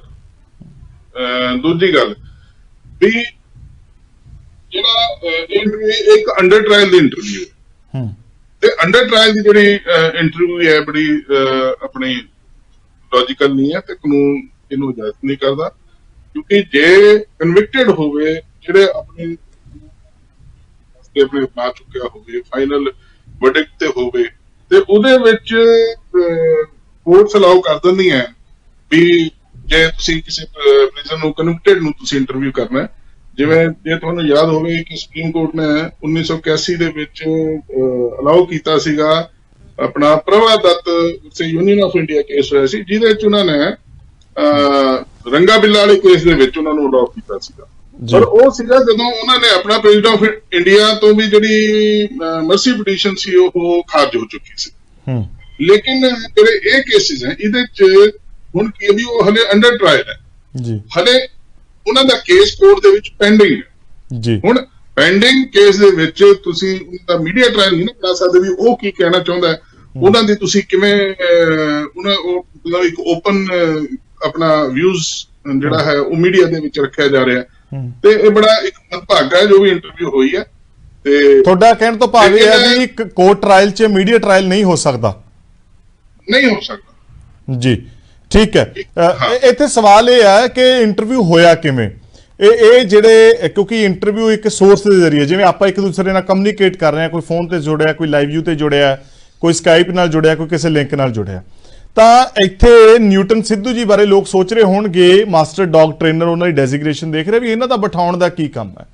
ਨਿਊਟਨ ਸਿੱਧੂ ਹੋਰਾਂ ਨੇ ਅਜਿਹੇ ਕੁੱਤੇ ਤਿਆਰ ਕੀਤੇ ਆ ਜਿਹੜੇ ਕਿ ਬੰਦਿਆਂ ਨਾਲੋਂ ਵੱਧ ਚੌਕਸੀ ਵਰਤ ਕੇ ਹਰ ਤਰੀਕੇ ਦੇ ਸਿਮ ਕਾਰਡ ਨੂੰ, ਫੋਨ ਨੂੰ, ਇਦਾਂ ਦੀ ਇਲੈਕਟ੍ਰੋਨਿਕ ਡਿਵਾਈਸਿਸ ਨੂੰ ਜਿਹੜਾ ਕਿ ਉਹ ਡਿਟੈਕਟ ਕਰ ਸਕਦੇ ਆ ਕਿ ਇਹ ਬਹੁਤ ਜਿਹੜਾ ਸਿਸਟਮ ਲਈ ਲਾਹੇਵੰਦ ਹੋ ਸਕਦਾ। ਪਹਿਲਾਂ ਵੀ ਅਸੀਂ ਉਹਨਾਂ ਨੂੰ ਇੱਕ ਚਰਚਾ 'ਚ ਬਿਠਾਇਆ ਸੀ, ਉਹਨਾਂ ਨੇ ਪੇਸ਼ਕਸ਼ ਵੀ ਕੀਤੀ ਸੀ ਜੇ ਪੰਜਾਬ ਸਰਕਾਰ ਚਾਹੁੰਦੀ ਜਾਂ ਕੋਈ ਹੋਰ ਸਰਕਾਰ ਚਾਹੁੰਦੀ ਹੈ ਉਹ ਮੇਰੇ ਤੋਂ ਇਸ ਚੀਜ਼ ਦਾ ਲਾਹਾ ਲੈ ਸਕਦੀ ਹੈ। ਅੱਜ ਮੈਂ ਨਿਊਟਨ ਸਿੱਧੂ ਜੀ ਨੂੰ ਪੁੱਛਣਾ ਚਾਹੁੰਦਾ ਕਿ ਜੇਕਰ ਜੇਲ੍ਹਾਂ ਦੇ ਵਿੱਚ ਟ੍ਰੇਨ ਕੀਤੇ ਤੁਹਾਡੇ ਕੁੱਤੇ ਹੁੰਦੇ ਤੇ ਇਹ ਇੰਟਰਵਿਊ ਅੱਜ ਪੋਸੀਬਲ ਸੀ ਜਾਂ ਨਹੀਂ? ਦੇਖੋ ਸਰ, ਧਾਲੀਵਾਲ ਸਾਹਿਬ, ਤੁਹਾਨੂੰ ਮੈਂ ਫੇਰ ਪਿਛਲੀ ਵਾਰੀ ਵੀ ਜਿਹੜੀ ਗੱਲ ਕੀਤੀ ਸੀ, ਜੇਲ੍ਹਾਂ ਦੇ ਅੰਦਰ ਫੋਨ ਕਿੱਥੋਂ ਜਾਂਦੇ ਆ ਜੀ, ਦੋ ਰਾਹ ਹੈ। ਇੱਕ ਤਾਂ ਹੁੰਦਾ ਬੋਲਿੰਗ ਏਰੀਆ ਜਿਹਨੂੰ ਕਹਿੰਦੇ ਆ, ਜਾਂ ਜਿਹੜੀ ਬਾਹਰੋਂ ਥਰੋ ਹੁੰਦੀ ਹੈ, ਕਿਉਂਕਿ ਆਪਣੀਆਂ ਜਿੰਨੀਆਂ ਜੇਲ੍ਹਾਂ ਹੈਗੀਆਂ ਉਹ ਰਿਹਾਇਸ਼ੀ ਇਲਾਕਿਆਂ 'ਚ ਬਣੀਆਂ ਹੋਈਆਂ, ਤਾਂ ਉੱਥੋਂ ਫੋਨ ਸੁੱਟਣੇ ਅੰਦਰ ਬੜਾ ਇੱਕ ਸਿੰਪਲ ਜਿਹਾ ਤਰੀਕਾ ਹੈ। ਦੂਜਾ ਹੁੰਦੀ ਹੈ ਡਿਊਟੀ, ਜਿੱਥੋਂ ਕਿ ਸਾਰੇ ਬੰਦੇ ਮੁਲਾਜ਼ਮ ਕੀ ਆਪਣੇ ਅੰਡਰ ਟ੍ਰਾਇਲ ਕੀ ਸਜ਼ਾ ਯਾਫਤਾ ਸਾਰੇ ਅੰਦਰ ਜਾਂਦੇ ਆ, ਜਿੱਥੇ ਕੈਮਰੇ ਲੱਗੇ ਹੁੰਦੇ ਤੇ ਫਿਜ਼ੀਕਲ ਚੈਕਿੰਗ ਹੁੰਦੀ ਹੈ। ਉੱਥੋਂ ਅੰਦਰ ਫੋਨ ਜਾਣਾ 1% ਹੈ, ਬਾਕੀ ਜਿੰਨੇ ਫੋਨ ਆਉਂਦੇ ਆ ਬਾਹਰੋਂ ਆਉਂਦੇ ਆ। ਪਰ ਇੱਕ ਚੀਜ਼ ਹੋਰ ਇਹਦੇ ਚ ਬੜੀ ਅਜੀਬ ਜੀ ਹੈ, 1 ਘੰਟਾ ਇੰਟਰਵਿਊ ਚੱਲੀ, ਮੈਨੂੰ ਨਹੀਂ ਪਤਾ ਕਿਹੜੀ ਜੇਲ੍ਹ 'ਚ ਹੈ, ਗੋਇੰਦਵਾਲ ਜੇਲ੍ਹ ਹੈ ਜਾਂ ਤਿਹਾੜ ਜਾਂ ਕਿੱਥੋਂ। ਨਹੀਂ ਪਰ ਨਹੀਂ ਗੱਲ ਇਹ ਹੈ ਵੀ ਹੈ ਤਾਂ ਉਹ ਜੇਲ੍ਹ ਦੀ ਹੈ, ਜੇਲ੍ਹ ਤੋਂ ਬਾਹਰ ਦੀ ਤਾਂ ਹੈ ਨਹੀਂ, ਕਿਉਂਕਿ ਪਿਛਲੇ ਲੰਬੇ ਸਮੇਂ ਤੋਂ ਜੇਲ੍ਹਾਂ 'ਚ ਬੰਦ ਬੰਦਾ। ਬਿਲਕੁਲ, ਪਰ ਕਹਿਣ ਦਾ ਮਤਲਬ ਇਹ ਹੈ ਕਿ ਜਦ ਫੋਨ 1 ਘੰਟਾ ਚੱਲ ਰਿਹਾ, ਜਿਹੜੇ ਬਾਹਰ ਟਾਵਰ ਲੋਕੇਸ਼ਨ ਦਾ ਸਾਡੀ ਇੰਟੈਲੀਜੈਂਸ ਏਜੰਸੀਜ਼ ਨੂੰ ਪਤਾ ਹੀ ਹੁੰਦਾ ਹੈ ਕਿ ਉੱਥੇ ਇੱਕ ਫੋਨ ਚੱਲ ਰਿਹਾ, ਕਿਸ ਟਾਈਮ ਚੱਲ ਰਿਹਾ, 1 ਘੰਟਾ ਇੱਕ ਬੰਦਾ ਫੋਨ ਯੂਜ਼ ਕਰ ਰਿਹਾ, ਉਹਦਾ ਡਾਟਾ ਯੂਜ਼ ਹੋ ਰਿਹਾ, ਉਹ ਅਲਰਟ ਨਹੀਂ ਹੋਈਆਂ, ਬੜੀ ਅਜੀਬ ਜੀ ਗੱਲ ਹੈ। ਦੂਜਾ ਦੱਸੀਏ, ਅਸੀਂ ਜਿਹੜੇ ਡੌਗਸ ਟ੍ਰੇਨ ਕੀਤੇ ਸੀ, ਸਾਡੇ ਆਲਰੇਡੀ ਹਰਿਆਣਾ ਪ੍ਰਿਜ਼ਨਸ ਡਿਪਲੋਇਡ ਹੈ, ਜਿੱਥੇ ਕਿ ਰਿਜ਼ਲਟਸ ਵੀ ਮਿਲੇ ਆ। ਹੁਣ ਉਹਦਾ ਇੰਨਾ ਫਾਇਦਾ ਹੋ ਗਿਆ ਕਿ ਉਹ ਡੈਟਰੈਂਟ ਬਣ ਗਿਆ। ਉਹਨਾਂ ਨੂੰ ਪਤਾ ਹੈ ਕਿ ਡੌਗ ਨੇ ਅਗਰ ਕਿਸੇ ਬੈਰਕਸ ਚੱਕਰ ਲਾਇਆ ਹੈ, ਉਹਨੂੰ ਕੁਝ ਲੱਭ ਗਿਆ ਤਾਂ ਉਹਨੇ ਤਾਂ ਇਮੀਡੀਏਟਲੀ ਅਲਰਟ ਕਰ ਦੇਣਾ ਤੇ ਉੱਥੇ ਉਹ ਚੀਜ਼ ਫੜੀ ਜਾਣੀ ਹੈ। ਕਿ ਇੱਕ ਤਾਂ ਤੁਸੀਂ ਜਿਹੜਾ ਡੌਗ ਹੈ ਉਹਨੂੰ ਤੁਸੀਂ ਬਰਾਈਬ ਨਹੀਂ ਕਰ ਸਕਦੇ, ਉਹਨੂੰ ਰਿਸ਼ਵਤ ਨਹੀਂ ਦੇ ਸਕਦੇ, ਉਹਨੇ ਤਾਂ ਜਿਹੜੀ ਚੀਜ਼ ਤੇ ਟ੍ਰੇਨ ਕੀਤਾ ਉਹਨੇ ਕਰਨਾ ਹੀ ਕਰਨਾ ਹੈ। ਦੂਜਾ ਅਸੀਂ ਕਹਿੰਦੇ ਆ ਅਸੀਂ ਜੈਮਰ ਲਾ ਰਹੇ ਹਾਂ ਜੀ ਜੇਲ੍ਹਾਂ ਦੇ ਵਿੱਚ, ਪਤਾ ਨਹੀਂ ਕਿਹੜੀ ਜੇਲ੍ਹ ਚਲਾਏ ਕਿਹੜੇ ਨਹੀਂ। ਉਹ ਜਿਹੜੇ ਜੈਮਰ ਵੀ ਆ ਉਹ ਵੀ ਜੇਲ੍ਹ ਦੇ ਮੁਲਾਜ਼ਮ ਨੇ ਹੀ ਚਲਾਣੇ ਆ ਜੀ, ਉਹ ਮੁਲਾਜ਼ਮ ਦੇ ਉੱਤੇ ਹੀ ਆ, ਉਹਨੇ ਕਦੋਂ ਉਹਨੂੰ ਸਵਿਚ ਆਨ ਕਰਨਾ ਹੈ, ਕਦੋਂ ਸਵਿਚ ਆਫ ਕਰਨਾ ਹੈ। ਸੋ ਉੱਤੇ 200 ਕਰੋੜ ਰੁਪਇਆ ਲਾਣਾ, 300 ਕਰੋੜ ਰੁਪਇਆ ਲਾਣਾ ਤਾਂ ਮੈਂ ਸਮਝਦਾ ਯੂਜ਼ਲੈਸ ਚੀਜ਼ ਹੈ। ਇੰਸਟੈਡ ਆਫ ਦੈਟ ਤੁਸੀਂ ਜਿਹੜੀ ਜੇਲ੍ਹ ਦੇ ਅੰਦਰ ਇਹ ਡੌਗ ਜਿਹੜੇ ਬਾਕੀ ਦੁਨੀਆ 'ਚ ਯੂਜ਼ ਕਰਦੇ ਆ ਲੋਕੀ, ਆਪਾਂ ਇੰਡੀਅਨ ਜੇਲ੍ਹਾਂ 'ਚ ਨਹੀਂ ਗੱਲ ਕਰ ਰਹੇ, ਯੂਰਪ ਦੇ ਵਿੱਚ US ਉੱਥੇ ਡੌਗਸ ਦਾ ਸਕਸੈਸ ਰੇਸ਼ੋ ਜ਼ਿਆਦਾ ਹੈ ਜਦਕਿ ਜੈਮਰਸ ਦਾ ਨਹੀਂ ਹੈ। ਐਂਡ ਜਿਸ ਕਹਿਣਾ ਮਿਲੀ ਭਗਤ ਹੈ ਉਹਦੇ 'ਚ ਮੈਨੂੰ ਤਾਂ ਕੋਈ ਆਈਡੀਆ ਨਹੀਂ ਮਿਲੀ ਭਗਤ ਹੈ ਕਿ ਨਹੀਂ, ਬਟ 1 ਘੰਟਾ ਇੱਕ ਬੈਰਕਸ ਫੋਨ ਚੱਲ ਰਿਹਾ, ਇਟ ਮੀਨਸ ਮੁਲਾਜ਼ਮ ਵੀ ਬਾਹਰ ਚੱਕਰ ਲਾਉਂਦਾ ਹੀ ਹੋਏਗਾ। ਮਿਲੀ ਭੁਗਤ ਤਾਂ ਹੈ ਹੀ ਹੈ, ਜੇ ਫੋਨ ਗਿਆ ਹੈ ਤਾਂ ਫੋਨ ਦੇਖਣ ਵਾਸਤੇ ਤਾਂ ਗਿਆ ਨਹੀਂ, ਫੋਨ ਤਾਂ ਵਰਤਣ ਵਾਸਤੇ ਹੀ ਗਿਆ। ਜੇ ਫੋਨ ਗਿਆ ਤੇ ਉਹ ਵਰਤਣ ਲਈ ਗਿਆ ਤੇ ਉਹ ਵਰਤਿਆ ਵੀ ਜਾਵੇਗਾ। ਜਿਵੇਂ ਤੁਸੀਂ ਕਹਿ ਕੇ ਏਜੰਸੀਜ਼ ਕਿੱਥੇ ਸੀਗੀਆਂ ਵੀ 1 ਘੰਟੇ ਤੋਂ ਫੋਨ ਚੱਲ ਰਿਹਾ, ਉਹ ਫਿਰ ਸੌਂ ਗਈਆਂ ਹੋਣਗੀਆਂ ਇਹ ਚੀਜ਼ਾਂ ਦੇਖ ਕੇ ਵੀ ਚੱਲੀ ਜਾਣ ਤੋਂ, ਭੇਜਿਆ ਵੀ ਤਾਂ ਹੀ ਆ। ਤਾਂ ਹੀ ਤੁਹਾਨੂੰ ਕਿਹਾ ਜਿੱਥੇ ਹਿਊਮਨ ਐਲੀਮੈਂਟ ਆ ਜਾਂਦਾ ਉੱਥੇ ਐਰਰ ਦੇ ਚਾਂਸਸ 90% ਵੱਧ ਜਾਂਦੇ ਆ, ਕਿਉਂਕਿ ਹਿਊਮਨ ਐਲੀਮੈਂਟ ਇਨਵੋਲਡ ਹੈ। ਇਹ ਤਾਂ ਹਿਊਮਨ ਇਨਵੋਲਡ ਹੈ, ਉਹਨਾਂ ਦੇ ਤੁਹਾਨੂੰ ਦੱਸਿਆ ਕਿ ਉਹਨੇ ਆਪਣਾ ਜੈਮਰ ਔਨ ਵੀ ਕਰਨਾ ਹੈ। ਨਹੀਂ, ਮੇਰਾ ਸਵਾਲ ਇਹ ਹੈ ਵੀ ਸਿੱਧੂ ਸਾਹਿਬ, ਜੇਕਰ ਅੱਜ ਤੁਹਾਡਾ ਫਾਰਮੂਲਾ ਸਰਕਾਰ ਨੇ ਵਰਤ ਲਿਆ ਹੁੰਦਾ ਜਾਂ ਕਿਸੇ ਪ੍ਰਸ਼ਾਸਨ ਨੇ ਵਰਤਿਆ ਹੁੰਦਾ ਤਾਂ ਕਹਿਣ ਤੋਂ ਭਾਵ ਵੀ ਇਹ ਇੰਟਰਵਿਊ ਪੋਸੀਬਲ ਨਹੀਂ ਸੀ ਹੋਣੀ। ਬਿਲਕੁਲ ਜੀ ਨਹੀਂ ਹੋਣੀ ਸੀਗੀ ਜੀ, ਬਿਕੋਜ਼ ਰੀਜ਼ਨ ਕੀ ਹੈ, ਡੌਗਸ ਦਾ ਟਾਈਮ ਨੇ ਯੂਜ਼ ਕਰਨੇ ਆ, ਉਹਨੇ ਤਾਂ ਲੱਭਣੇ ਲੁੱਟਣਾ ਜੀ। ਇਹ ਚੀਜ਼ਾਂ ਤਾਂ ਇਹ ਡੈਟਰੈਂਟ ਹੈ, ਇਹ ਨਹੀਂ ਕਿ 100% ਕਾਮਯਾਬ ਹੈ, ਉਹ ਡੈਟਰੈਂਟ ਬਣ ਜਾਂਦੇ ਆ। 80 ਤੋਂ 90% ਕੇਸਿਸ ਅਸੀਂ ਲੱਭਿਆ ਸੀ। ਤਾਂ ਸਿਮ ਕਾਰਡ ਵੀ ਇੱਕ ਜੇਲ੍ਹ ਦੇ ਵਿੱਚ ਪਿੱਛੇ ਡੈਮੋ ਹੋਇਆ ਸੀ ਪੰਜਾਬ ਦੀ ਵਿੱਚ, ਸਾਨੂੰ ਲੈ ਕੇ ਗਏ ਸੀ, ਅਸੀਂ ਉਹਦੇ ਪ੍ਰਾਈਵੇਟ ਪਾਰਟ ਚੋਂ ਸਿਮ ਕਾਰਡ ਵੀ ਕੱਢੇ। ਆ ਰਹੇ ਬਾਸੀ ਸਾਹਿਬ ਨੇ ਆਣਾ ਤੁਹਾਡੇ ਕੋਲ, ਉਹਨਾਂ ਨਾਲ ਗੱਲ ਪੂਰੀ ਕਰ ਲੈਣ ਦਿਓ। ਹਾਂਜੀ ਹਾਂਜੀ, ਅਸੀਂ ਉਹਦੇ ਪ੍ਰਾਈਵੇਟ ਪਾਰਟ ਚੋਂ ਸਿਮ ਕਾਰਡ ਵੀ ਕੱਢਿਆ ਸੀ ਸਾਡੇ ਡੌਗ ਨੇ। ਸੋ ਅਸੀਂ ਸਕਸੈਸ ਕਰਕੇ ਦਿਖਾ ਚੁੱਕੇ ਹਾਂ। ਹੁਣ ਇਹ ਸਰਕਾਰ ਦੇ ਉੱਤੇ ਆ, ਬੇਸ਼ੱਕ ਉਹ ਯੂਜ਼ ਕਰਨਾ ਚਾਹਣਗੇ ਕਿ ਨਹੀਂ ਚਾਹਣਗੇ। ਪਰ ਸਿੱਧੂ ਸਾਹਿਬ, ਲੋਕ ਮਨਾਂ 'ਚ ਸਵਾਲ ਇਹ ਵੀ ਆ ਰਿਹਾ ਹੋਊਗਾ ਵੀ ਉਸ ਕੁੱਤੇ ਨੂੰ ਬੰਨ ਲਿਆ ਜਾਵੇ, ਨੂੜ ਲਿਆ ਜਾਵੇ, ਜਿਹੜਾ ਅਜਿਹੇ ਤਰੀਕੇ ਨਾਲ ਟ੍ਰੇਨ ਕੀਤਾ ਹੋਊਗਾ ਉਹਨੂੰ ਭੇਜਿਆ ਨਾ ਜਾਵੇ। ਵੇਖੋ ਜੀ, ਇਹ ਚੀਜ਼ ਹੋ ਚੁੱਕੀ ਹੈ ਸਾਡਾ, ਤਾਂ ਹੀ ਤਾਂ ਸਾਨੂੰ ਪੰਜਾਬ ਦੀਆਂ ਜੇਲ੍ਹਾਂ ਵਾਲੇ ਡੌਗਸ ਨਹੀਂ ਲੈ ਰਹੇ ਸਾਡੇ ਤੋਂ, ਬਾਕੀ ਸਟੇਟਸ ਦੀਆਂ ਲੈ ਰਹੇ ਹੈ। ਸਿਰਫ ਸਾਡੀ ਪੰਜਾਬ ਸਰਕਾਰ ਦੇ ਆਧਾਰ ਹੈ, ਸਾਡੇ ਤੋਂ ਨਹੀਂ ਲੈਂਦੇ ਉਹ। ਠੀਕ ਹੈ, ਕੁਝ ਸਵਾਲ ਬਾਸੀ ਸਾਹਿਬ ਦੇ। ਹਾਂਜੀ ਬਾਸੀ ਸਾਹਿਬ। ਨਹੀਂ ਸਰ, ਇਹਦੇ ਚ ਸਾਨੂੰ ਦੇਖਣ ਦੀ ਗੱਲ ਇਹ ਵੀ ਜਿਹੜੀ ਇੰਟਰਵਿਊ ਹੋਈ ਹੈ ਵੀ ਇਹ ਕਾਨੂੰਨੀ ਹੱਦ ਚ ਰਹਿ ਕੇ ਹੋਈ ਹੈ ਕਿ ਨਹੀਂ ਹੋਈ ਹੈ, ਪਹਿਲਾਂ ਇਹ ਡਿਸਾਈਡ ਕਰਨ ਦੀ ਲੋੜ ਹੈ। ਕਿਉਂਕਿ ਆਈਜੀ ਪ੍ਰਿਜ਼ਨ ਕੋਲ ਇੱਕ ਪਾਵਰ ਹੁੰਦੀ ਹੈ ਜਿਹਦੇ ਤੋਂ ਅਲਾਉ ਕਰ ਸਕਦਾ, ਲੇਕਿਨ ਇਹਦੇ ਚ ਜਿਹੜਾ ਇਸ਼ੂ ਆਉਂਦਾ ਕਿ ਜਿਹਦੀ ਇੰਟਰਵਿਊ ਹੋ ਰਹੀ ਹੈ ਉਹ ਹਲੇ ਅੰਡਰ ਟ੍ਰਾਇਲ ਹੈ, ਜਿੱਥੇ ਮਤਲਬ ਇਲੀਗੈਲਿਟੀ ਆ ਸਕਦੀ ਹੈ। ਵਰਨਾ ਜੇਲ੍ਹ ਦੇ ਵਿੱਚ ਇੰਟਰਵਿਊ ਕਰਨਾ ਕਾਨੂੰਨ ਦੇ ਪੱਖੋਂ ਕੋਈ ਇਲੀਗਲ ਕੰਮ ਨਹੀਂ ਹੈ। ਜੇ ਕੋਈ ਪੱਤਰਕਾਰ ਉਹਨੂੰ ਜਾਂ ਰਿਪੋਰਟਰ ਆਪਣਾ ਪ੍ਰੋਪਰ ਪ੍ਰੋਸੀਜਰ ਦੇ ਤਹਿਤ ਆਪਣਾ ਅਪਲਾਈ ਕਰਦਾ ਜਾਂ ਇੰਟਰਵਿਊ ਕਰਨਾ ਚਾਹੁੰਦਾ, ਉਹ ਕਰ ਸਕਦਾ। ਨਹੀਂ, ਪਰ ਇਹ ਤਾਂ ਤੁਸੀਂ ਹਾਂ, ਇਹ ਤਾਂ ਤੁਸੀਂ ਦੱਸ ਹੀ ਚੁੱਕੇ ਹੋ ਵੀ ਇਹ ਇਲੀਗਲ ਹੈ। ਮੈਂ ਤਾਂ ਹੀ ਪਹਿਲਾਂ ਪੁੱਛਿਆ, ਜੇ ਇਹ ਲੀਗਲ ਹੁੰਦੀ ਫਿਰ ਤਾਂ ਆਪਾਂ ਚਰਚਾ ਹੀ ਨਾ ਕਰਦੇ, ਫਿਰ ਤਾਂ ਮਤਲਬ ਸਾਡੀ ਗਲਤੀ ਹੈ। ਹੁਣ ਤੁਸੀਂ ਕਹਿ ਰਹੇ ਹੋ ਕਿ ਇਲੀਗਲ ਹੈ। ਇਲੀਗਲ ਹੈ ਕਿਉਂਕਿ ਉਹ ਹਲੇ ਅੰਡਰ ਟ੍ਰਾਇਲ ਹੈ ਜੀ। ਥੋੜਾ ਜਿਹਾ ਇਹਨੂੰ ਹੋਰ ਇਲੈਬੋਰੇਟ ਕਰ ਦਿਓ ਤਾਂ ਜੋ ਕਿ ਸਾਡੇ ਦਰਸ਼ਕਾਂ ਨੂੰ ਆਮ ਸੌਖੀ ਭਾਸ਼ਾ ਦੇ ਵਿੱਚ ਸਮਝ ਆ ਸਕੇ। ਇਹਦੇ ਚ ਜੇ ਤਾਂ ਕਨਵਿਕਸ਼ਨ ਹੋਈ ਹੈ ਉਹਦੇ ਖਿਲਾਫ ਕੋਈ ਕੇਸ ਪੈਂਡਿੰਗ ਨਹੀਂ ਹੈ, ਹੋਰ ਜੋ ਸਜ਼ਾ ਉਹਨੂੰ ਮਿਲਣੀ ਸੀ ਮਿਲ ਗਈ ਹੈ, ਜੋ ਉਹਦੀਆਂ ਅਪੀਲਾਂ ਦਲੀਲਾਂ ਹੋਣੀ ਸੀ ਖਤਮ ਹੋ ਚੁੱਕੀਆਂ, ਤੇ ਉਸ ਪੋਜੀਸ਼ਨ ਦੇ ਵਿੱਚ ਜੇ ਕੋਈ ਰਿਪੋਰਟਰ ਜਰਨਲਿਸਟ ਇੱਕ ਪਾਰਟਿਕੂਲਰ ਪ੍ਰਿਜ਼ਨਰ ਨੂੰ ਕਨਵਿਕਟਡ ਪਰਸਨ ਦੀ ਇੰਟਰਵਿਊ ਕਰਨਾ ਚਾਹੁੰਦਾ ਹੈ, ਉਹ ਨੰਬਰ ਆਫ ਜਜਮੈਂਟਸ ਹੈ ਜਿੱਥੇ ਸੁਪਰੀਮ ਕੋਰਟ ਹਾਈ ਕੋਰਟਸ ਨੇ ਅਲਾਉ ਕੀਤਾ ਜਰਨਲਿਸਟ ਨੂੰ ਵੀ ਜਾ ਕੇ ਇੰਟਰਵਿਊ ਕਰ ਸਕਦਾ, ਤੇ ਆਈਜੀ ਪ੍ਰਿਜ਼ਨ ਕੋਲ ਵੀ ਪਾਵਰ ਹੈ ਵੀ ਉਹ ਉਹਨੂੰ ਅਲਾਉ ਕਰ ਸਕਦਾ ਕਿ ਜਾ ਕੇ ਤੂੰ ਇੰਟਰਵਿਊ ਕਰ ਸਕਦਾ। ਮੈਂ ਤੁਹਾਨੂੰ ਇੱਕ ਜਜਮੈਂਟ ਦਾ ਵੇਰਵਾ ਦਿੱਤਾ ਸੀਗਾ, ਪ੍ਰਭਾ ਦੱਤ ਵਰਸੇਸ ਯੂਨੀਅਨ ਆਫ ਇੰਡੀਆ 1981, ਜਦੋਂ ਰੰਗਾ ਬਿੱਲਾ ਨੂੰ ਜਦੋਂ ਫਾਂਸੀ ਹੋਈ ਹੈ, ਉਸ ਤੋਂ ਪਹਿਲਾਂ 4 ਰਿਪੋਰਟਰਸ ਨੇ ਆਪਣੇ ਬਰਖਾ ਦੱਤ, ANI ਤੇ PTI ਦੇ ਇਹਨਾਂ ਦੇ ਰਿਪੋਰਟਰਸ ਨੇ ਜਾ ਕੇ ਉਹਨਾਂ ਦੀ ਇੰਟਰਵਿਊ ਕੀਤੀ ਸੀਗੀ ਜੇਲ੍ਹ ਦੇ ਵਿੱਚ, ਤੇ ਉਹਨੂੰ 1 ਘੰਟੇ ਵਾਸਤੇ ਅਲਾਉ ਕੀਤਾ ਸੀਗਾ ਸੁਪਰੀਮ ਕੋਰਟ ਨੇ। ਹੁਣ ਲੇਕਿਨ ਜਿਹੜੇ ਆਪਾਂ ਜਿਸ ਇਸ਼ੂ ਤੇ ਅੱਜ ਆਪਾਂ ਬਹਿਸ ਕਰ ਰਹੇ ਹਾਂ ਉਹਦੇ ਚ ਜਿਹੜੇ ਪਰਸਨ ਦੀ ਇੰਟਰਵਿਊ ਹੋ ਰਹੀ ਹੈ ਉਹ ਹਲੇ ਅੰਡਰ ਟ੍ਰਾਇਲ ਹੈ, ਐਂਡ ਹੀ ਮੇਕਿੰਗ ਓਪਨ ਜਿਹੜੀਆਂ ਵੀ ਜੋ ਵੀ ਗੱਲਾਂ ਕਰ ਰਿਹਾ ਉਹ ਓਪਨ ਕਰ ਰਿਹਾ, ਤੇ ਇਹਦੇ ਨਾਲ ਜਿਹੜਾ ਟ੍ਰਾਇਲਸ ਹੈ ਉਹਦੇ ਤੇ ਇਫੈਕਟ ਪਊਗਾ। ਤਾਂ ਕਰਕੇ ਇਹ ਇਲੀਗਲ ਹੈ, ਅੰਡਰ ਟ੍ਰਾਇਲ ਦੀ ਜਿਹੜੀ ਇੰਟਰਵਿਊਜ਼ ਹੈ ਉਹ ਇਲੀਗਲ। ਚਲੋ, ਮੈਂ ਸੁਖਦੇਵ ਜੀ ਨੂੰ ਪੁੱਛਣਾ ਚਾਹੂੰਗਾ, ਜਿਹੜੀ ਆਵਾਜ਼ ਓਪੋਜੀਸ਼ਨ ਨੂੰ ਬਣਨੀ ਚਾਹੀਦੀ ਹੈ, ਜਿਹੜੀ ਆਵਾਜ਼ ਓਪੋਜੀਸ਼ਨ ਨੂੰ ਬੁਲੰਦ ਕਰਨੀ ਚਾਹੀਦੀ ਹੈ, ਜਿਸ ਤੋਂ ਬਾਅਦ ਸਾਨੂੰ ਇਹ ਚਰਚਾ ਮੁਨੱਕਦ ਕਰਨੀ ਪੈਂਦੀ, ਪਰ ਮੈਂ ਦੇਖ ਰਿਹਾ ਵੀ ਕਿਤੇ ਵੀ ਇਹ ਜੀ ਆਵਾਜ਼ ਬੁਲੰਦ ਨਹੀਂ ਕੀਤੀ ਜਾ ਰਹੀ। ਕਿ ਓਪੋਜੀਸ਼ਨ ਬੁਰੀ ਤਰ੍ਹਾਂ ਨਾਲ ਡਰੀ ਹੋਈ ਹੈ, ਸਰਕਾਰ ਤੋਂ ਦਬੀ ਹੋਈ ਹੈ? ਨਹੀਂ, ਬਿਲਕੁਲ ਮੈਂ ਤੁਹਾਡੀ ਇਸ ਗੱਲ ਨਾਲ ਧਾਲੀਵਾਲ ਸਾਹਿਬ ਸਹਿਮਤ ਨਹੀਂ। ਦੇਖੋ, ਆਪੋਜੀਸ਼ਨ ਨੇ ਚਾਹੇ ਵਿਧਾਨ ਸਭਾ ਦੇ ਅੰਦਰ ਹੋਵੇ ਚਾਹੇ ਬਾਹਰ ਹੋਵੇ, ਚਾਹੇ ਉਹ ਸੈਂਟਰ ਦੀ ਸਰਕਾਰ ਚਾਹੇ ਸੂਬੇ ਦੀ ਸਰਕਾਰ ਹੋਵੇ, ਹਮੇਸ਼ਾ ਆਪਣੀ ਆਵਾਜ਼ ਉਠਾਈ ਹੈ ਔਰ ਅਸੀਂ ਉਠਾਉਂਦੇ ਰਹਾਂਗੇ। ਨਹੀਂ, ਆਪਣੀ ਤੁਸੀਂ ਆਪਣੀ ਪਾਰਟੀ ਦੀ ਚੱਕੀ ਹੋਈ ਹੋਣੀ, ਮੈਂ ਤਾਂ ਗੱਲ ਕਰ ਰਿਹਾ ਲੋਕਾਂ ਦੀ ਆਵਾਜ਼ ਹੈ ਵੀ ਗੱਲ ਇਹ ਸਿਸਟਮ ਲੋਕਾਂ ਦੇ ਸਿਸਟਮ ਦੇ ਵਾਸਤੇ ਅਸੀਂ ਲੜਦੇ ਆ। ਜੇ ਅਸੀਂ ਲੜਾਈ ਲੜਦੇ ਆ ਤਾਂ ਸਿਸਟਮ ਦੇ ਖਿਲਾਫ ਹੀ ਲੜਦੇ ਆ। ਜਿਹੜੀ ਗੱਲ ਅੱਜ ਬਾਸੀ ਸਾਹਿਬ ਕਹਿ ਰਹੇ ਆ, ਜਿਹੜੀ ਗੱਲ ਬਾਸੀ ਸਾਹਿਬ ਕਹਿ ਰਹੇ, ਸੁਖਦੇਵ ਜੀ, ਇਹ ਗੱਲ ਤੁਹਾਡੀ ਪਾਰਟੀ ਨੂੰ ਕਰਨੀ ਚਾਹੀਦੀ ਸੀ ਨਾ। ਪੰਜਾਬ 'ਚ ਓਪੋਜੀਸ਼ਨ ਜਿਹੜੀ ਆ ਕਾਂਗਰਸ ਦੀ ਆ। ਦੇਖੋ, ਗੱਲ ਇਹ ਹੈ, ਮੈਂ ਤਾਂ ਤੁਹਾਨੂੰ ਪਹਿਲਾਂ ਕਿਹਾ, ਇਹ ਹੁਣ ਸੈਸ਼ਨ ਵੀ ਚੱਲਣਾ 20 ਤੋਂ ਬਾਅਦ, ਫੇਰ ਉੱਥੇ ਵੀ ਉੱਠਣੀ ਹੈ ਗੱਲ, ਔਰ ਇਹ ਆਮ ਚਰਚਾ 'ਚ ਵੀ ਆਊਗੀ। ਔਰ ਬਾਸੀ ਸਾਹਿਬ ਨੇ ਬੜੇ ਸਹੀ ਕਾਨੂੰਨੀ ਨੁਕਤੇ ਉਠਾਏ ਹੈ, ਪਰ ਮੈਂ ਕੁਝ ਨੁਕਤੇ ਹੋਰ ਜਿਹੜੇ ਪਹਿਲਾਂ ਉੱਠੇ ਉਹਨਾਂ ਤੇ ਵੀ ਮੈਂ ਜਿਹੜੀ ਹੈ ਧਾਲੀਵਾਲ ਸਾਹਿਬ ਆਪਣੀ ਗੱਲ ਰੱਖਣੀ ਜ਼ਰੂਰ ਚਾਹੂੰਗਾ। ਦੇਖੋ, ਬਾਕੀ ਸਰਦਾਰ ਭੁਪਿੰਦਰ ਸਿੰਘ ਜੀ ਦਾ ਕੀ ਤਜਰਬਾ, ਉਹ ਵੀ ਇੱਕ ਅਫੈਕਟਡ ਫੈਮਿਲੀ 'ਚੋਂ, ਮੈਂ ਉਹਦੇ ਵਿੱਚ ਨਹੀਂ ਜਾਣਾ। ਉਹ ਕਿਸੇ ਵੀ ਪੋਲੀਟੀਕਲ ਪਾਰਟੀ ਨੂੰ ਦੋਸ਼ੀ ਠਹਿਰਾ ਸਕਦੇ ਆ, ਇਹ ਉਹਨਾਂ ਦੇ ਵਿਵੇਕ ਤੇ ਹੈ, ਜਿਵੇਂ ਉਹਨਾਂ ਨੂੰ ਠੀਕ ਲੱਗਦਾ ਜਾਂ ਜਿਵੇਂ ਉਹਨਾਂ ਦੇ ਤਜਰਬੇ 'ਚੋਂ ਹੈ। ਪਰ ਮੈਂ ਇੱਕ ਗੱਲ ਜ਼ਰੂਰ ਕਹਿਣੀ ਚਾਹੂੰਗਾ ਵੀ ਜਿਹੜੀ ਇਹ ਗੱਲ ਆਪਾਂ ਕਹਿਣਾ ਵੀ ਇਹ ਅਫਸਰਾਂ ਦੇ ਹੀ ਸਿਰ ਤੇ ਹੈ, ਪਰ ਅਫਸਰ ਕੌਣ ਨੇ? ਅਫਸਰ ਤਾਂ ਅਸੀਂ ਡੀਜੀਪੀ ਅਪਰੂਵਡ ਵੀ ਨਹੀਂ ਲਾਇਆ ਹੋਇਆ, ਜਿਹੜਾ ਕਿ ਸੈਂਟਰ ਤੋਂ ਪੈਨਲ ਭੇਜਣਾ ਪੈਂਦਾ। ਅਸੀਂ ਤਾਂ 10 ਮਹੀਨੇ ਤੋਂ ਅਸੀਂ ਆਪਦਾ ਬ੍ਰਿਊਆਇਡ ਬੋਇਡ ਨੂੰ ਰੱਖਿਆ ਹੋਇਆ ਵੀ ਜਿਹੜਾ ਕਿ ਉਹਨਾਂ ਦੇ ਮੁਤਾਬਕ ਹੀ ਚੱਲਦਾ ਹੈ, ਕਿਉਂਕਿ ਉਹ ਤਾਂ ਬਿਨਾਂ ਸੈਂਕਸ਼ਨ ਸੈਂਟਰ ਗਵਰਨਮੈਂਟ ਦੇ UPSC ਦੇ ਬੈਠੇ ਆ, ਔਰ ਉਹ ਐਜ ਐਕਟਿੰਗ ਡੀਜੀਪੀ ਦੇ ਥਾਂ ਤੇ ਪੱਕਾ ਡੀਜੀਪੀ 10 ਮਹੀਨੇ ਤੋਂ ਕੰਮ ਕਰ ਰਹੇ ਨੇ। ਔਰ ਅਗਲੀ ਗੱਲ, ਜੇ ਅਸੀਂ ਇਹ ਕਹੀਏ ਵੀ ਉਹ ਪੋਲੀਟੀਕਲ ਬੰਦੇ ਦੀ ਕੋਈ ਜ਼ਿੰਮੇਵਾਰੀ ਹੋਈ ਨਹੀਂ, ਵੀ ਇਹ ਸਰਕਾਰ ਤੇ ਜ਼ਿੰਮੇਵਾਰੀ ਨਹੀਂ ਵੇ, ਤਾਂ ਵਿਚਾਰੇ ਨਾ ਮੈਨੇ ਕਿਉਂ ਆਪਾਂ ਕਹੀਏ? ਇਹ ਕਿਵੇਂ ਆਪਾਂ ਉਹ ਕਰ ਸਕਦੇ ਜਦੋਂ ਤੱਕ ਆਫੀਸਰ ਤੇ ਪੋਲੀਟੀਕਲ ਸੁਪਰਵਿਜ਼ਨ ਨਹੀਂ ਹੋਊਗੀ? ਪੋਲੀਟੀਕਲ ਸਪੈਕਟਰਮ ਦਾ ਕੰਮ ਕੀ ਹੈ?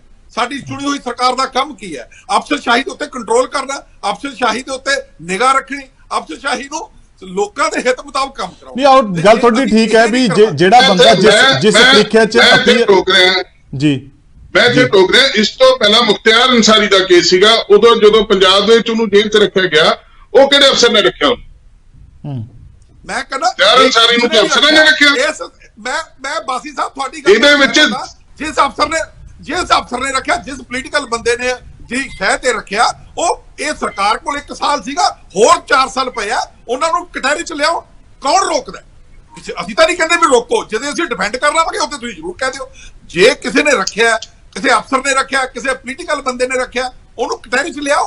ਸਾਲ ਹੋ ਗਿਆ, ਹੋਰਾਂ ਵੀ ਤਾਂ ਵਿਜੀਲੈਂਸ ਇਨਕੁਆਇਰੀਆਂ ਚੱਲ ਰਹੀ, ਉਹ ਤੇ ਵੀ ਚਲਾ ਲੈਣੀ ਚਾਹੀਦੀ ਸੀ, ਰੋਕੇ ਤਾਂ ਕਿਸੇ ਨੇ ਵੀ ਨਹੀਂ ਸੀ। ਇਸ ਕਰਕੇ ਆਪਾਂ ਇਸ ਗੱਲ ਕਰਕੇ ਬਰੀ ਕਰ ਦੇਣਾ ਇਹਨਾਂ ਨੂੰ ਵੀ ਜੀ ਅੰਸਾਰੀ ਸੀਗਾ ਤਾਂ ਹੁਣ ਲਾਰੈਂਸ ਵਾਲੇ ਕੇਸ 'ਚ ਬਰੀ ਨੇ। ਮੈਂ ਕਹਿੰਦਾ ਵੀ ਇਹ ਆਪਣਾ ਗੋਇੰਦਵਾਲ ਸਾਹਿਬ ਦੇ ਕਤਲ ਵਾਲੇ ਕੇਸ 'ਚ ਬਰੀ ਨੇ। ਸੁਖਦੇਵ ਜੀ, ਲੱਗਦਾ ਹੈ ਕਿ ਇਹ ਸਾਰਾ ਕੁਝ ਇਹ ਸਿਆਸੀ ਨੂੰ ਬੁਲਾਉਣ ਲੈ ਜਾਂਦਾ, ਉਹ 'ਚੋਂ ਬਰੀ ਨੇ। ਮੈਂ ਨਹੀਂ ਇਸ ਗੱਲ ਸੇ ਨਹੀਂ ਕੋਈ ਸਿਆਸੀ ਸਾਜ਼ਿਸ਼ ਲੱਗਦੀ ਹੈ, ਇਹਦੇ ਵਿੱਚੋਂ ਸਿਆਸੀ ਬੋ ਆਉਂਦੀ ਹੈ।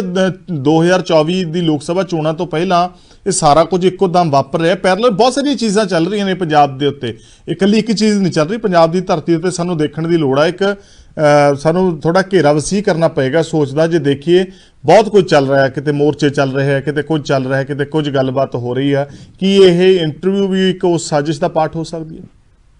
ਮੈਂ ਕਿਹਾ ਦੇਖੋ, it is too early to predict. ਮੈਂ ਇਹ ਤਾਂ ਗੱਲ ਮੈਂ ਇੱਕ ਗੱਲ ਤੁਹਾਡੀ ਨਾਲ ਧਾਲੀਵਾਲ ਸਾਹਿਬ ਸਹਿਮਤ ਹਾਂ ਵੀ ਇਹਦੇ ਵਿੱਚ ਸਿਆਸੀ ਵੀ ਹੋ ਸਕਦਾ। ਜੇ ਤੁਸੀਂ ਉਹਦੀ 1 ਘੰਟੇ ਦੀ ਇੰਟਰਵਿਊ ਸੁਣੋਗੇ ਤਾਂ ਉਹਦੇ ਵਿੱਚ ਕਈ ਏਦਾਂ ਦੀਆਂ ਗੱਲਾਂ ਵੀ ਨੇ ਜਿਹੜੀਆਂ ਕਈ ਗੱਲਾਂ ਵੱਲ ਇਸ਼ਾਰਾ ਕਰਦੀਆਂ ਨੇ।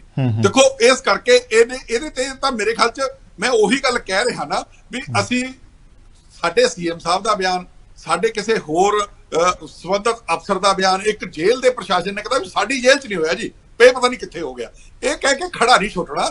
ਇਹਦੇ ਤੇ CM ਸਾਹਿਬ ਨੂੰ ਵੀ ਸੰਵੇਦਨਸ਼ੀਲ ਹੋ ਕੇ ਬਿਆਨ ਦੇਣਾ ਚਾਹੀਦਾ। ਬਹੁਤ ਸੰਵੇਦਨਸ਼ੀਲ ਮਾਮਲਾ। ਔਰ ਮੈਂ ਧਾਲੀਵਾਲ ਸਾਹਿਬ ਤੁਹਾਡੀ ਗੱਲ ਨਾਲ ਸਹਿਮਤ ਹਾਂ। ਇਹਦੇ 'ਚ ਸਿਆਸੀ ਵੀ ਕੋਈ ਕਿਸੇ ਦੇ ਮਨਸੂਬੇ ਹੋ ਸਕਦੇ ਆ। ਜਦੋਂ ਆਪਾਂ ਹਰ ਗੱਲ ਪਹਿਲਾਂ ਵੀ ਸਿਆਸੀ ਤੌਰ ਤੇ ਉੱਤੇ ਸੋਚਦੇ ਆ ਤਾਂ ਕਿਉਂਕਿ ਉਹਦੀ ਜੇ ਪੂਰੀ ਇੰਟਰਵਿਊ ਸੁਣੋਗੇ, ਕਿਉਂਕਿ ਨਾ ਪਤਾ ਗੱਲ ਕੀ ਹੈ, ਮੈਂ ਇਹ ਸੋਚਦਾ ਵੀ ਜਦੋਂ ਸਾਡਾ ਜਰਨਲਿਸਟਿਕ ਭਾਈਚਾਰਾ, ਸਾਡੇ ਆਪਣੇ ਲੋਕ ਗਾਇਕ ਗੀਤਕਾਰਾਂ ਨੂੰ ਨਿੰਦਦੇ ਆ, ਕਲਾਕਾਰਾਂ ਨੂੰ ਨਿੰਦਦੇ ਆ, ਡਾਇਰੈਕਟਰਾਂ ਨੂੰ ਨਿੰਦਦੇ ਆ, ਨਿਰਦੇਸ਼ਕਾਂ ਨੂੰ ਨਿੰਦਦੇ ਆ ਕਿ ਉਹ ਆਪਣੇ ਗੀਤਾਂ ਦੇ ਵਿੱਚ ਗਨ ਕਲਚਰ ਪ੍ਰਮੋਟ ਕਰਦੇ ਆ, ਗੈਂਗਸਟਰਵਾਦ ਨੂੰ ਪ੍ਰਮੋਟ ਕਰਦੇ ਆ, ਤਾਂ ਐਡੀ ਕੀ ਸਾਨੂੰ ਜ਼ਰੂਰਤ ਪੈ ਗਈ ਸੀ ਕਿ ਅਸੀਂ ਇੱਕ ਗੈਂਗਸਟਰ ਦੀ ਜੇਲ੍ਹ ਦੇ ਵਿੱਚੋਂ ਜਾਂ ਜੇਲ੍ਹ ਦੇ ਜੋ ਬਾਹਰੋਂ ਵੀ ਕੱਲ ਨੂੰ ਇਹ ਗੱਲ ਦਾਵਾ ਕਰਦੇ ਨੇ ਬਾਹਰ ਹੋਈ ਹੈ ਵੀ ਇਸ ਤਰੀਕੇ ਦੀ ਇੰਟਰਵਿਊ ਕਰਨ ਦੀ ਕੀ ਜ਼ਰੂਰਤ ਪੈ ਗਈ ਸੀ, ਜਿਹਦੇ ਉੱਤੇ ਬਹੁਤ ਸੰਗੀਨ ਇਲਜ਼ਾਮਾਤ ਨੇ, ਕਤਲ ਦੇ ਇਲਜ਼ਾਮਾਤ ਨੇ, ਵੀ ਇਹ ਚੀਜ਼ਾਂ ਦੀ ਜ਼ਰੂਰਤ ਕੀ ਪੈ ਗਈ ਸੀ। ਤੇ ਮੈਨੂੰ ਇਹ ਲੱਗਦਾ ਹੈ ਭੁਪਿੰਦਰ ਜੀ ਸ਼ਾਇਦ ਮੇਰੀ ਗੱਲ ਨਾਲ ਸਹਿਮਤ ਹੋਣਗੇ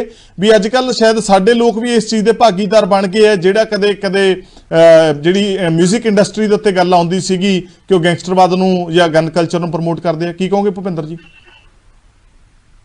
ਗੱਲ ਇਹ ਹੈ ਜੀ, ਪੁਲਿਸ ਦਾ ਢਾਂਚਾ ਸਾਰਾ ਹਿੱਲ ਗਿਆ ਕਿਉਂਕਿ ਪੁਲਿਸ ਦੀ ਜੋ ਡਿਊਟੀ ਬਣਦੀ ਸੀ ਉਹ ਛੱਡ ਕੇ ਤੇ ਪੁਲਿਸ ਹੋਰ ਕੰਮ ਕਰਨ ਲੱਗ ਪਈ। ਕਿਹੜੇ ਕੰਮ ਕਰਨ ਲੱਗ ਪਈ? ਮੈਂ ਦੱਸਦਾ ਨਾ, ਸੁਣੋ ਸਾਰੀ ਗੱਲ ਕੀ ਕਰਨ ਲੱਗ ਪਈ। ਇਹ ਜਿਹੜੀ ਪੰਜਾਬ ਪੁਲਿਸ ਆ, ਇਹ 1861 ਚ ਅੰਗਰੇਜ਼ਾਂ ਨੇ ਜਦੋਂ ਪੰਜਾਬ ਤੇ ਕਬਜ਼ਾ ਕੀਤਾ ਕਿ ਇਹਨਾਂ ਘੜੀ ਕੀਤੀ, ਇਹਨਾਂ ਰੂਲ ਬਣਾਏ ਤੇ ਉਦੋਂ ਬਾਅਦ ਤੁਸੀਂ ਦੇਖ ਲਓ ਵੀ 47 ਤੱਕ ਇਹੋ ਪੁਲਿਸ ਕਾਨੂੰਨ ਉਹਨਾਂ ਇਹੋ ਜਿਹੇ ਬਣਾਏ ਪੁਲਿਸ ਦੇ ਵੀ ਪੁਲਿਸ ਬਿਲਕੁਲ ਜਿਹੜੀ ਪੋਲੀਟੀਕਲ ਜਿਹੜੀ ਪਾਵਰ ਆ ਉਹਦੇ ਥੱਲੇ ਹੋ ਕੇ ਕੰਮ ਕਰੂਗੀ ਜੀ, ਕਿਉਂਕਿ ਉਦੋਂ ਜਿਹੜੇ ਉਹ ਤੇ ਬਾਹਰ ਦੇ ਅੰਗਰੇਜ਼ ਸੀਗੇ ਤੇ ਵੱਡੇ ਅਫਸਰ ਜਾਂ ਗਵਰਨਰ ਵਗੈਰਾ ਉਹ ਸੀਗੇ। ਇਹ ਠੀਕ ਹੈ ਵੀ ਉਹਨਾਂ ਨੇ ਅੰਗਰੇਜ਼ਾਂ ਨੇ ਵੋਟਾਂ ਨਹੀਂ ਸੀ ਲੈਣੀਆਂ ਤੇ ਉਹਨਾਂ ਨੇ ਪੁਲਿਸ ਨੂੰ ਇਹ ਘੱਟੋ ਘੱਟ ਇਹ ਦਿਖਾਉਣ ਦੀ ਕੋਸ਼ਿਸ਼ ਕੀਤੀ ਵੀ ਅਸੀਂ ਇਨਸਾਫ ਕਰਦੇ ਆ ਤੇ ਕਰਦੇ ਵੀ ਰਹੇ ਜੀ। ਜੇ ਕੋਈ ਉਹਨਾਂ ਨੇ ਕੋਈ ਗਲਤ ਕੰਮ ਕੀਤਾ ਹੋਊਗਾ ਤੇ ਬਹੁਤ ਕਿਤੇ ਪਰਦੇ ਨਾਲ ਕੋਈ ਕਰ ਲਿਆ ਹੋਊਗਾ, ਪਰ ਓਪਨਲੀ ਪੰਜਾਬ ਪੁਲਿਸ ਬੜੀ ਪਿੰਡ 'ਚ ਜਾ ਕੇ ਪਿੰਡ 'ਚ ਖੜ ਕੇ ਇਨਸਾਫ ਕਰਦੀ ਸੀ। 47 'ਚ ਅਸੀਂ ਆਜ਼ਾਦ ਹੋ ਗਏ, ਜਿਹੜੀ ਵੀ ਪਾਰਟੀ ਬਣੀ ਉਹ ਵੋਟਾਂ ਨਾਲ ਬਣੀ, ਉਹਨੇ ਲੋਕਾਂ ਤੋਂ ਵੋਟਾਂ ਲੈਣੀਆਂ ਸੀ। ਉਹਨਾਂ ਪੁਲਿਸ ਨੂੰ ਪ੍ਰੈਸ਼ਰ ਪਾਇਆ, ਆਪਣੇ ਬੰਦੇ ਲਾਏ, ਜੇ ਕੋਈ ਅਫਸਰ ਇਨਸਾਫ ਕਰਦਾ ਸੀ ਉਹਨੂੰ ਬਦਲਤਾ, ਉਹਨੂੰ ਸਜ਼ਾ ਦਿੱਤੀ, ਜਿਹੜੇ ਮਾੜੇ ਸੀ ਉਹਨਾਂ ਨੂੰ ਤੁਸੀਂ ਆਪ ਹੀ ਦੇਖ ਲਓ ਕਿ ਇਹ ਰਾਤੋਂ ਰਾਤ ਤੇ ਹੋ ਨਹੀਂ ਗਿਆ, ਨਾ ਮਹੀਨੇ 2 ਮਹੀਨਿਆਂ 'ਚ ਹੋਇਆ। ਤੁਸੀਂ ਦੇਖੋ ਵੀ ਪ੍ਰਕਾਸ਼ ਸਿੰਘ ਬਾਦਲ ਮੁੱਖ ਮੰਤਰੀ ਥੋੜੇ ਟਾਈਮ ਲਈ ਬਣਦਾ ਸੀ ਤੇ ਉਦੋਂ ਛੋਟੇ ਸੀ। ਸਭ ਤੋਂ ਪਹਿਲਾਂ ਜਿਹੜੇ ਪੰਜਾਬ 'ਚ ਜਿਹੜੇ ਆ ਝੂਠੇ ਮੁਕਾਬਲੇ ਹੋਏ ਇਹ ਪ੍ਰਕਾਸ਼ ਸਿੰਘ ਬਾਦਲ ਨੇ ਕਰਾਏ। ਇਹਨੇ ਨਕਸਲਾਈਟ ਮੁੰਡੇ ਕਾਲਜਾਂ 'ਚ ਪੜ੍ਹਦੇ ਸੀ, ਉਹ ਥੋੜੀ ਪੜ੍ਹ ਕੇ ਤੇ ਇੱਧਰ ਹੋ ਗਏ ਥੋੜੀ ਕਾਮਰੇਡੀ ਵੱਲ ਤੇ ਮਾਰਕਸ ਨੂੰ ਪੜ੍ਹਨ ਲੱਗ ਪਏ। ਇਹਨੇ ਝੂਠੇ ਮੁਕਾਬਲੇ ਫੜ ਕੇ ਪੁਲਿਸ ਨੇ ਮਾਰੇ। ਉਹ ਐਸਾ ਪੁਲਿਸ ਦਾ ਤੇ ਇਹਨਾਂ ਦਾ ਬਣਿਆ ਵੀ ਫਿਰ ਉਹ ਖਤਮ ਹੀ ਨਹੀਂ ਹੋਇਆ ਤੇ ਸਹਿਜੇ ਸਾਰਾ ਢਾਂਚਾ ਵਿਗੜ ਗਿਆ। ਪੁਲਿਸ ਦੀ ਕਮਾਂਡ ਜਿਹੜੀ ਆ ਜਾਂ ਤੇ ਬਥੇਰੇ ਅਫਸਰਾਂ ਨੇ ਪਿੱਛੇ ਇੱਕ ਆਈਜੀ ਸਾਹਿਬ ਸ਼ਾਇਦ ਪ੍ਰਕਾਸ਼ ਚੰਦ ਉਹ ਸੁਪਰੀਮ ਕੋਰਟ ਤੱਕ ਗਏ ਵੀ ਰੂਲ ਬਦਲਣੇ ਚਾਹੀਦੇ ਆ, ਤੇ ਇਸ ਕਰਕੇ ਪੁਲਿਸ ਦਾ ਢਾਂਚਾ ਤੇ ਤਾਂ ਹੀ ਸਹੀ ਹੋ ਸਕਦਾ ਕਿ ਬਿਲਕੁਲ ਇਮਾਨਦਾਰ ਪੁਲਿਸ ਅਫਸਰਾਂ ਨੂੰ ਲਾਇਆ ਜਾਵੇ ਤੇ ਉਹਨਾਂ ਨੂੰ ਤੁਸੀਂ ਸਾਰੀ ਗੱਲ ਦੱਸਦੀ ਜਿਵੇਂ ਹੋਵੇ। ਮੈਂ ਇੱਕ ਗੱਲ ਜਾਣਨੀ ਚਾਹੁੰਦਾ, ਪਰ ਇਹਦੇ ਵਿੱਚ ਪੁਲਿਸ ਅਫਸਰਾਂ ਦਾ ਫਾਇਦਾ ਕੀ ਹੈ? ਉਹਨਾਂ ਤੋਂ ਤਨਖਾਹ ਮਿਲਦੀ ਹੈ, ਉਹਦਾ ਆਪਣੀ ਤਨਖਾਹ ਦੇ ਉੱਤੇ ਗੁਜ਼ਾਰਾ ਕਰਦੇ ਜਾਂ, ਪਰ ਇਹਨਾਂ ਨੂੰ ਇਸ ਤਰੀਕੇ ਦੇ ਨਾਲ ਸ਼ਹਿ ਦੇਣ ਦਾ ਉਹਨਾਂ ਨੂੰ ਲਾਭ ਕੀ ਹੈ? ਮੈਂ ਤਾਂ ਇਹ ਜਾਣਨਾ ਚਾਹੁੰਦਾ। ਲਾਅ ਇਹ ਹੈ ਜੀ, ਐਡੀ ਵੱਡੀ ਅਫਸਰਾਂ ਦੀ ਨਫਰੀ ਜਿਹੜੀ ਆ 84 ਤੋਂ ਬਾਅਦ ਇੱਥੇ ਪੰਜਾਬ 'ਚ ਸੈੱਟ ਕੀਤੀ ਗਈ, ਕਿਸੇ ਨੇ ਵਾਪਸ ਨਹੀਂ ਕੀਤੀ, ਕਿਸੇ ਨੇ ਉਧਰ ਧਿਆਨ ਹੀ ਨਹੀਂ ਦਿੱਤਾ ਵੀ ਇੰਨੇ ਅਫਸਰ ਕਰਦੇ ਕੀ ਆ। ਥੱਲੜੀ ਫੋਰਸ ਉਹੋ ਹੀ ਆ ਤੇ ਉਹਨਾਂ ਬੈਠਿਆਂ ਨੇ ਕੁਛ ਨਾ ਕੁਛ ਤੇ ਕਰਨਾ ਹੀ ਆ ਤੇ ਲਾਹ ਇਹੋ ਹੀ ਆ। ਪਹਿਲਾਂ ਹੁਣ ਇੰਨਾ ਚਿਰ ਪੰਜਾਬ 'ਚ ਫੜ ਮੁੰਡੇ ਮਾਰੀ, ਕਿੰਨੇ ਭਗੌੜੇ, ਕਿੰਨਾ ਕੁਛ ਹੋਇਆ, ਫਿਰ ਗੈਂਗਸਟਰਾਂ ਦੇ ਨਾਂ ਤੇ ਮਾਰਨੇ ਸ਼ੁਰੂ ਕਰਤੇ ਤੇ ਲਾਭ ਤੇ ਉਹ ਜਦੋਂ ਕੋਈ ਮੁੰਡਾ ਭਗੌੜਾ ਹੁੰਦਾ, ਜਦੋਂ ਮਾਰਦੇ ਆ ਇਹਨਾਂ ਨੂੰ ਤਰੱਕੀਆਂ ਮਿਲਦੀਆਂ, ਬੱਲੇ ਬੱਲੇ ਹੁੰਦੀ ਆ, ਕਈ ਕਿਸਮ ਦੇ ਕ੍ਰਾਈਮ ਇਹਨਾਂ ਦੇ ਲੁਕ ਜਾਂਦੇ ਆ। ਠੀਕ ਹੈ, ਜਿਹੜਾ ਅਫਸਰ ਮਾਰਦਾ ਉਹਨੂੰ ਕਰਪਸ਼ਨ ਦੀ ਖੁੱਲੀ ਛੋਟ ਮਿਲ ਜਾਂਦੀ ਹੈ, ਜੋ ਮਰਜ਼ੀ। ਭੁਪਿੰਦਰ ਜੀ ਵਕੀਲ ਸਾਹਿਬ ਕੁਝ ਕਹਿਣਾ ਚਾਹੁੰਦੇ ਆ? ਹਾਂਜੀ ਕੀ ਜਿਹੜੇ ਇਨਕਾਊਂਟਰਸ ਦੀ ਜਿਹੜੀ ਤੁਸੀਂ ਗੱਲ ਕਰ ਰਹੇ ਹੋ, ਕੀ ਇਹ ਪੋਲੀਟੀਕਲ ਪਰਸਨਸ ਦੀ ਸਮੂਲੀਅਤ ਤੋਂ ਬਿਨਾਂ ਸੰਭਵ ਹੈ? ਅੱਜ ਦੀ ਡੇਟ 'ਚ ਵੀ ਇੱਕ ਸਾਡਾ ਮੈਂਬਰ ਪਾਰਲੀਮੈਂਟ ਓਪਨ ਥ੍ਰੈਟ ਕਰਦਾ ਵੀ ਮੁਕਾਬਲਾ ਬਣਨਾ ਕੋਈ ਵੱਡੀ ਗੱਲ ਨਹੀਂ ਹੈ, ਇੱਥੇ 1 ਮਿੰਟ ਲੱਗਦਾ ਮੁਕਾਬਲਾ ਕਰਾਉਣ ਨੂੰ, ਤੇ ਜਦੋਂ ਤੱਕ ਪੋਲੀਟੀਕਲੀ ਵਿਲ ਹੈ ਤਾਂ ਅਫਸਰਾਂ ਦੀ ਇੰਨੀ ਜ਼ਰੂਰਤ ਹੈ ਵੀ ਇੱਥੇ ਕੋਈ ਇਨਕਾਊਂਟਰ ਹੁੰਦਾ। ਲੇਕਿਨ ਕੱਲੇ ਇੱਕ ਇੰਪਲੋਈ ਅਫਸਰ, ਪੁਲਿਸ ਅਫਸਰ ਕੀ ਇੱਕ ਇੰਪਲੋਈ ਹੈ, ਤਨਖਾਹ ਟੈਕਸ ਪੇਅਰ ਦੀ ਤਨਖਾਹ ਤੋਂ ਤਨਖਾਹ ਲੈਂਦਾ ਹੋ, ਚਾਹੇ ਉਹ ਐਸਐਸਪੀ ਹੈ, ਡੀਜੀਪੀ ਹੈ, ਚਾਹੇ ਇੱਕ ਕਾਂਸਟੇਬਲ ਹੈ, ਉਹਦੀ ਆਪਦੀ ਕੀ ਜ਼ਰੂਰਤ ਹੈ? ਜਦ ਤੱਕ ਉਹਨੂੰ ਪੋਲੀਟੀਕਲ ਪੈਟਰਨੇਜ ਨਹੀਂ ਹੈ, ਜਦ ਤੱਕ ਉਹਨੂੰ ਸਿਆਸੀ ਧਿਰਾਂ ਵੱਲੋਂ ਉਹਨੂੰ ਨਹੀਂ ਪੈਟਰਨੇਜ ਮਿਲਦੀ, ਪੁਲਿਸ ਕਦੇ ਵੀ ਕੋਈ ਇਲੀਗਲ ਕੰਮ ਨਹੀਂ ਕਰ ਸਕਦੀ। ਪੋਲੀਟੀਕਲ ਨੇ ਤੇ ਸਾਰਾ ਸ਼ੁਰੂ ਕੀਤਾ ਜੀ। ਕੇਪੀਐਸ ਗਿੱਲ ਕਿੰਨੇ, ਸਮੇਤ ਸਿੰਘ ਸੈਣੀ ਤੁਹਾਡੇ ਕੋਲ ਤੁਰਿਆ ਫਿਰਦਾ, ਜੇ ਇਹੋ ਜਿਹਾ ਬੰਦਾ ਡੀਜੀਪੀ ਲੱਗੂਗਾ ਤੇ ਪੁਲਿਸ ਕਿਹੋ ਜਿਹੀ ਹੋਏਗੀ? ਇਸ਼ੂ ਤਾਂ ਇਹ ਹੈ, ਸਿੰਘ ਸੈਣੀ ਬਹੁਤ ਸੀਨੀਅਰ ਇਤੋਂ ਅਫਸਰ ਸੀ, ਬਹੁਤ ਚੰਗੇ ਅਫਸਰ ਸੀ, ਉਹ ਨਹੀਂ ਲਾਏ। ਸਮੇਤ ਸਿੰਘ ਸੈਣੀ ਨੂੰ ਡੀਜੀਪੀ ਲਾਇਆ ਗਿਆ ਤੇ ਤੁਸੀਂ ਦੇਖੋ ਵੀ ਪੁਲਿਸ ਥੱਲੇ ਕਿਹੋ ਜਿਹੀ ਹੋਊਗੀ, ਉਹ ਜਿਹੀ ਹੋ ਜਾਣੀ ਜਿਹੋ ਜਿਹਾ ਅਫਸਰ ਹੁੰਦਾ। ਅਫਸਰ ਨੂੰ ਵੀ ਫਾਲੋ ਕਰਦੇ ਆ। ਕੇਪੀਐਸ ਗਿੱਲ ਵਰਗੇ ਡੀਜੀਪੀ ਲਾਏ ਗਏ ਤੇ ਥੱਲੇ ਪੁਲਿਸ ਕਿਹੋ ਜਿਹੀ ਹੋਣੀ ਸੀ? ਬਾਸੀ ਸਾਹਿਬ ਗੱਲ ਇਹ ਹੈ, ਜਿਹੜਾ ਸਵਾਲ ਮੈਂ ਭੁਪਿੰਦਰ ਜੀ ਨੂੰ ਪੁੱਛਿਆ ਸੀਗਾ ਵੀ ਇਸ ਤਰੀਕੇ ਦੇ ਨਾਲ ਇੰਟਰਵਿਊਜ਼ ਕਰਕੇ ਵੀ ਉਹ ਗੈਂਗਸਟਰਵਾਦ ਨੂੰ ਹਲਾਰਾ ਦਿੱਤਾ ਜਾ ਰਿਹਾ, ਉਤਸ਼ਾਹਿਤ ਕੀਤਾ ਜਾ ਰਿਹਾ, ਗਲੋਰੀਫਾਈ ਕੀਤਾ ਜਾ ਰਿਹਾ। ਸਰ ਬਿਲਕੁਲ ਗਲੋਰੀਫਿਕੇਸ਼ਨ ਹੈ। ਤੁਸੀਂ ਜੇ ਪੰਜਾਬ ਜੇਲ੍ਹਾਂ ਦੇ ਹਾਲਾਤ ਦੇਖੋ, ਪੰਜਾਬ ਦੇ ਜੇਲ੍ਹ ਦੇ ਵਿੱਚ ਤੁਹਾਨੂੰ ਹਰ ਤਰ੍ਹਾਂ ਦਾ ਨਸ਼ਾ ਮਿਲਦਾ, ਉੱਥੇ ਹਰ ਤਰ੍ਹਾਂ ਦੀ ਗੈਂਗਸਟਰ ਨੂੰ ਸਹੂਲਤਾਂ ਮਿਲ ਰਹੀਆਂ, ਓਪਨ ਜਿਹੜੇ ਫੋਨਸ ਦੇ ਥਰੂ ਓਪਨ ਥ੍ਰੈਟਸ, ਓਪਨ ਜਿਹੜੀਆਂ ਡਿਬੇਟਸ ਚੱਲ ਰਹੀਆਂ, ਇਹ ਸਾਡੇ ਪੰਜਾਬ ਦੇ ਜੇਲ੍ਹਾਂ ਦੇ ਹਾਲਾਤ ਬਿਆਨ ਕਰਦੀਆਂ ਕਿ ਜਿਹੜੀਆਂ ਜੇਲ੍ਹਾਂ ਨੂੰ ਤੁਸੀਂ ਕ੍ਰਿਮੀਨਲਸ ਨੂੰ ਬੰਦ ਕਰਨ ਵਾਸਤੇ, ਸੁਧਾਰਨ ਵਾਸਤੇ ਬਣਾਇਆ, ਉਹ ਤਾਂ ਆਗਾ ਬਣ ਗਿਆ। ਮੈਂ ਤੁਹਾਨੂੰ ਮੁਖਤਿਆਰ ਅੰਸਾਰੀ ਉਹਨੇ 4-5 ਸਾਲ ਰਹਿ ਕੇ ਜਾਂਦਾ ਪੰਜਾਬ ਦੇ ਵਿੱਚ, ਜਦ ਤੱਕ ਸਰਕਾਰ ਨਹੀਂ ਬਦਲਦੀ। ਪਨਾਹ ਆਈ ਸੀ ਉਹ। ਬੇਸਿਕਲੀ ਸਾਡੀਆਂ ਜਿਹੜੀਆਂ ਜੇਲ੍ਹਾਂ ਹੈ ਇਹਨਾਂ ਨੂੰ ਐਜ਼ ਏ ਪਨਾਹਗਾਹ ਯੂਜ਼ ਕੀਤਾ ਜਾ ਰਿਹਾ।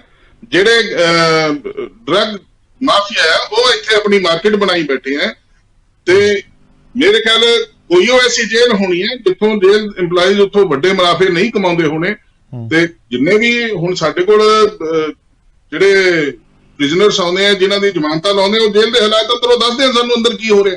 ਬਿਲਕੁਲ ਸੁਖਦੇਵ ਜੀ, ਇਹ ਗੱਲ ਸਹੀ ਹੈ ਜੋ ਬਾਸੀ ਸਾਹਿਬ ਕਹਿ ਰਹੇ ਆ ਵੀ ਜੇਲ੍ਹਾਂ ਪਨਾਹਗਾਹ ਬਣ ਗਈਆਂ ਨੇ, ਨਸ਼ਿਆਂ ਦਾ ਅੱਡਾ ਬਣ ਗਈਆਂ ਨੇ। ਦੇਖੋ ਮੈਂ ਤਾਂ ਬਾਸੀ ਸਾਹਿਬ ਦੀ ਗੱਲ ਨਾਲ ਬਿਲਕੁਲ ਸਹਿਮਤ ਹਾਂ, ਮੈਂ ਤਾਂ ਇਸ ਗੱਲ ਤੋਂ ਮੁਨਕਰ ਨਹੀਂ ਹਾਂ। ਜ਼ਿੰਮੇਵਾਰ ਕੌਣ ਹੈ? ਇੱਕ ਗੱਲ ਕਹੀ ਸੀਗੀ, ਮੈਂ ਤਾਂ ਕਹਿੰਦਾ ਵੀ ਮੈਂ ਤਾਂ ਪਹਿਲਾਂ ਇਹ ਤੁਹਾਨੂੰ ਸ਼ਾਇਦ ਧਾਲੀਵਾਲ ਸਾਹਿਬ ਤੁਸੀਂ ਗੱਲ ਮੇਰੀ ਸਮਝੇ ਨਹੀਂ, ਮੈਂ ਤਾਂ ਕਿਸੇ ਪਾਰਟੀ ਦੀ ਗੱਲ ਨਹੀਂ ਕੀਤੀ। ਮੈਂ ਸਮਝ ਗਿਆ, ਤੁਸੀਂ ਸਾਰਿਆਂ ਨੂੰ ਕਟਿਆਰੇ ਦੇ ਵਿੱਚ ਲਿਆਣਾ। ਕਿਸੇ ਦੀ ਵੀ ਸਰਕਾਰ ਹੋਵੇ, ਜਦੋਂ ਇਹ ਹੁੰਦਾ ਇਹ ਮਾੜਾ ਹੈ। ਮੈਂ ਤੁਹਾਨੂੰ ਗੱਲ ਦੱਸਦਾ ਨਾ ਜੀ, ਦੇਖੋ ਅਸੀਂ ਹੋ ਜਾ ਕਿੱਧਰ ਨੂੰ ਰਹੇ ਹਾਂ। ਇੱਕ ਸੁਕੇਸ਼ ਰੰਜਨ ਹੈ, ਇੱਕ ਉਹ ਹਜੇ ਠੱਗੀ ਦੇ ਕੇਸ ਦੇ ਵਿੱਚ ਬੰਦਾ, ਉਹ 100 ਕਰੋੜ ਦਾ ਇਲਜ਼ਾਮ ਜੈਨ ਦੇ ਉੱਤੇ ਲਾਉਂਦਾ ਜੇਲ੍ਹ ਦੇ ਵਿੱਚ ਹੀ। ਉਸੇ ਜੇਲ੍ਹ 'ਚ ਜੈਨ ਬੰਦਾ ਮੰਤਰੀ, ਉੱਥੋਂ ਦਾ ਜੇਲ੍ਹ ਮੰਤਰੀ ਜਿਹੜਾ ਹੁਣ ਰਿਜ਼ਾਈਨ ਹੋਇਆ, ਔਰ ਉੱਥੇ ਹੀ ਸੁਕੇਸ਼ ਰੰਜਨ ਪੈਂਦਾ, ਉਹ 100 ਕਰੋੜ ਦਾ ਇਲਜ਼ਾਮ ਲਾਉਂਦਾ, ਉਹਦੀ ਕੋਈ ਇਨਕੁਆਇਰੀ ਨਹੀਂ, ਕਿਸੇ ਨੇ ਕੋਈ ਇਨਕੁਆਇਰੀ ਨਹੀਂ ਲਾਈ। ਔਰ ਉਸ ਤੋਂ ਬਾਅਦ ਉਹੀ ਜੈਨ ਉੱਥੇ ਬੈਠ ਕੇ ਜੇਲ੍ਹ ਮੰਤਰੀ ਹੁੰਦੇ ਹੋਏ ਮਾਲਿਸ਼ ਕਰਾਉਂਦੇ ਆ, ਉਹਦੀਆਂ ਵੀਡੀਓ ਸਾਹਮਣੇ ਆ ਜਾਂਦੀਆਂ ਨੇ। ਮੈਂ ਤਾਂ ਇਹ ਗੱਲ ਕਹਿਣਾ ਵੀ ਆਪਾਂ ਫੇਰ ਇਹ ਕਹੀਏ ਵੀ ਨਹੀਂ ਅਫਸਰ ਹੀ ਕਰਦੇ ਆ, ਪੋਲੀਟੀਕਲ ਨਹੀਂ ਕਰਦੇ। ਮੈਂ ਤਾਂ ਪਹਿਲਾਂ ਪੋਲੀਟੀਕਲ ਬੰਦਿਆਂ ਨੂੰ ਕਟਹਿਰੇ 'ਚ ਖੜਦਾ। ਮੈਂ ਇਹ ਵੀ ਗੱਲ ਮੈਂ ਬਾਸੀ ਸਾਹਿਬ ਦੀ ਗੱਲ ਨਾਲ ਇਹ ਵੀ ਵਾਅਦਾ ਕੀਤਾ ਸੀ ਵੀ ਜੇ ਕਿਸੇ ਨੇ ਅੰਸਾਰੀ ਨੂੰ ਕੀਤਾ ਇੱਥੇ ਉਹਨੂੰ ਰੱਖਿਆ, ਕਿਸੇ ਅਫਸਰ ਨੇ ਰੱਖਿਆ, ਕਿਸੇ ਪੋਲੀਟੀਕਲ ਨੇ, ਉਹ ਵੀ ਕਟਹਿਰੇ 'ਚ ਆਉਣਾ ਚਾਹੀਦਾ। ਮੈਂ ਸਿੱਧੂ ਸਾਹਿਬ ਨੂੰ ਜੋੜਨਾ ਚਾਹੁੰਦਾ ਵੀ ਸਿੱਧੂ ਸਾਹਿਬ ਕੀ ਸਾਡੇ ਬੰਦੇ ਚੰਗੇ, ਦੂਜੇ ਮਾੜੇ ਨਹੀਂ। ਦੇਖੋ ਜਿਹਦੇ ਵੀ ਪਾਰਟੀ ਦੇ ਬੰਦੇ ਚੰਗੇ ਵੀ ਹੁੰਦੇ ਆ, ਮਾੜੇ ਵੀ ਹੁੰਦੇ ਆ। ਜੇ ਕੋਈ ਚੰਗਾ ਉਹਨੂੰ ਅਸੀਂ ਚੰਗਾ ਕਹਾਂਗੇ, ਜਿਹੜਾ ਮਾੜਾ ਉਹਨੂੰ ਅਸੀਂ ਨਹੀਂ ਮਾੜਾ ਕਹਾਂਗੇ, ਉਹਨੂੰ ਸਮੇਂ ਨੇ ਮਾੜਾ ਕਹਿ ਹੀ ਦੇਣਾ ਹੁੰਦਾ। ਸਿੱਧੂ ਸਾਹਿਬ ਕੀ ਸੋਚਦੇ ਹੋ, ਸਮਾਜ ਲਈ ਕਿੰਨਾ ਕੁ ਵੱਡਾ ਖਤਰਾ ਨੇ ਅਜਿਹੀਆਂ ਗਤੀਵਿਧੀਆਂ?